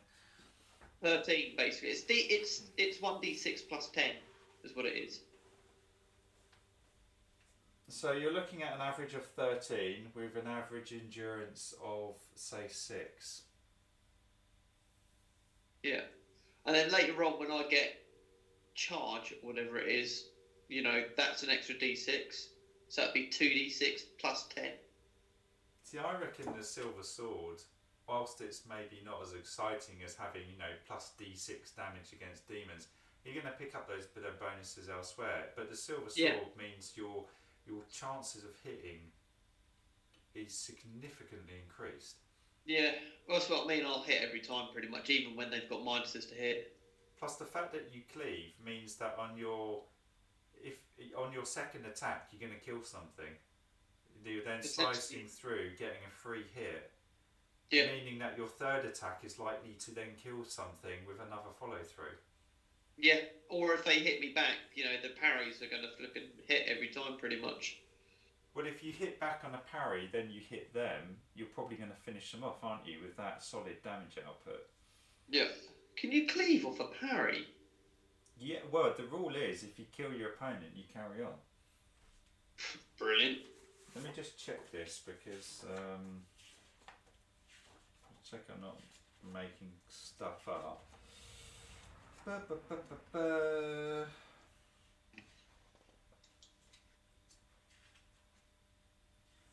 Some weapons have the keyword cleave in their attack specification. These weapons are capable of continuing in an arc after a killing blow has been dealt, potentially hitting additional targets. If a weapon has cleave and the initial attack deals enough damage to kill an opponent, the player can choose to deal a cleave attack. Yeah. So it just says you may do one melee attack off. This is a key word. Yeah. Yeah. So, shall we smith your silver sword? Yeah. I just feel a bit guilty because we're spending so much money on me. Yeah, but the thing is, the more effective the characters come, the less damage we take, which means the wealthier we get and the better we become. Because if you go through these dungeons always trying to just recover from your wounds, you never actually go anywhere. Yeah. So, okay, Black Knight, so that's going to cost... So 600 plus a raw Ethereum, there are no prerequisites, gives you +1 to hit. So the souls goes down to 28.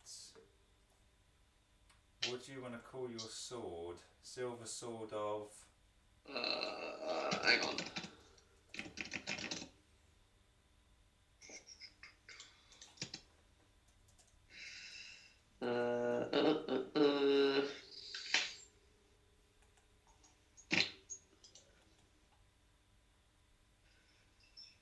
Chore Marinaio.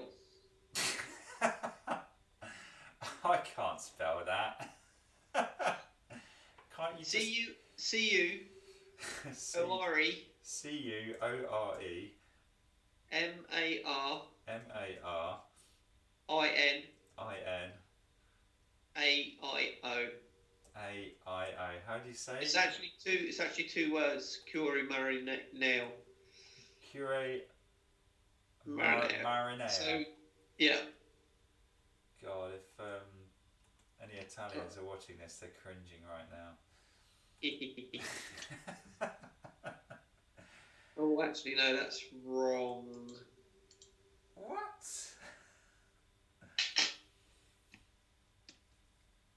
Around. I will send it to you on Skype. So, there you go. I think that's how it's. That's like 3 words, dude. Yeah, or D's like the, or just like a link. I can't even pronounce that. Either can I. Is it Cercatore di Cicatore di Curi. something like that? So in Italian, a C on its own, just think of it as CH in English, and Okay. you've pretty much got it. Is it Cercatore? Basically, yeah. Cercatore di Cure. Ciurre? I don't know. I don't even know if that actually. It's Heartseeker, but I don't even know if that's actually translated properly. Right, okay. Well, we could have just called it the Heartseeker. It's got to be all in Italian for the character. Okay, right. So remember that now. Then, if you pull out that sword, that is on +1 to hit, and it's got cleave and those damage mods. That's quite a tasty sword. You might just have to get out of break the habit of using your spiky balls flail thing. Yeah. And just No, the sword's probably going to be better in pretty much every single situation now, especially if I move. Yeah, you just needed to give it a good run for its money, I suppose, rather than defaulting to the spiky balls because maybe you get a poor roll or whatever. Well, you move, and I'm on 2 pluses to hit on 3 dice. Yeah, I mean, it's great. Do you still want your bastard sword, or is that going in the bin now? Oh, I never ever used that once. That must have gone in the bin. Oh, let's have a look. 1d6 plus 3 damage.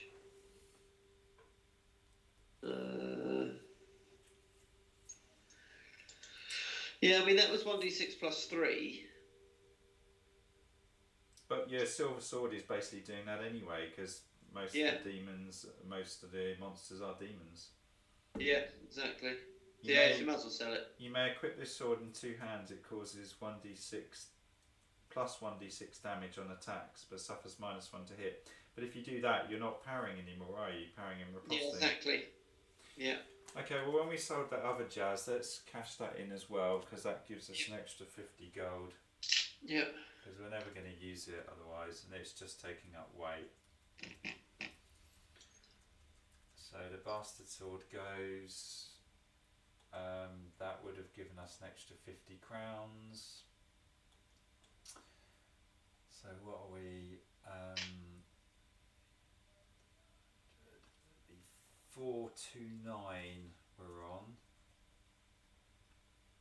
I didn't spend the money for smithing your weapon, so that was 600. 600. So we can burn 400 out of our cash, and that means we lose. We need 20 souls. 20 souls. Ooh, we've just made that, so we've got 8 souls and 29 gold left. I think we're done. So a three-way split on 29. Don't know what the hell that is. Sorry, four-way split. 7.25. 7. Well, someone's on 8, I think. So we shall. Yeah. Vicky can go on 8. The rest of us are on 7. We need to desperately get Jack's stuff sorted next quest, because I mean, I've had such a massive jump in power there. Jack's character is pretty good, but the problem I personally think with Jack's characters, I think it stays in the fight too long. I almost think he needs to get in, do his glass hammer thing, and then think about pulling back and then shooting with his wrist crossbows and stuff.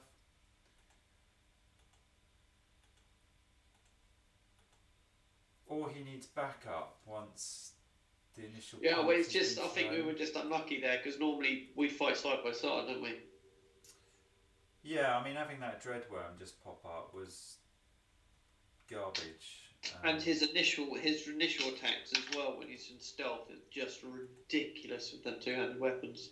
Yeah, well, and because it's auto crit. It's just amazing. I think he's very soon he's going to be shifting over to his 2 stilettos as well to do extra punch. So he's got stuff coming. But like your character has just required a bit of a time investment in it to make it really work. Yeah. Right, I think we're pretty much done there, aren't we? Yeah, well, I think so. Well, cheers to that. That speeds up that process, makes it easier for me. It really speeds things up, doesn't it? Cool. Alright, well cheers to that, mate. And I'm going to stop recording for YouTube. So bye-bye, YouTube.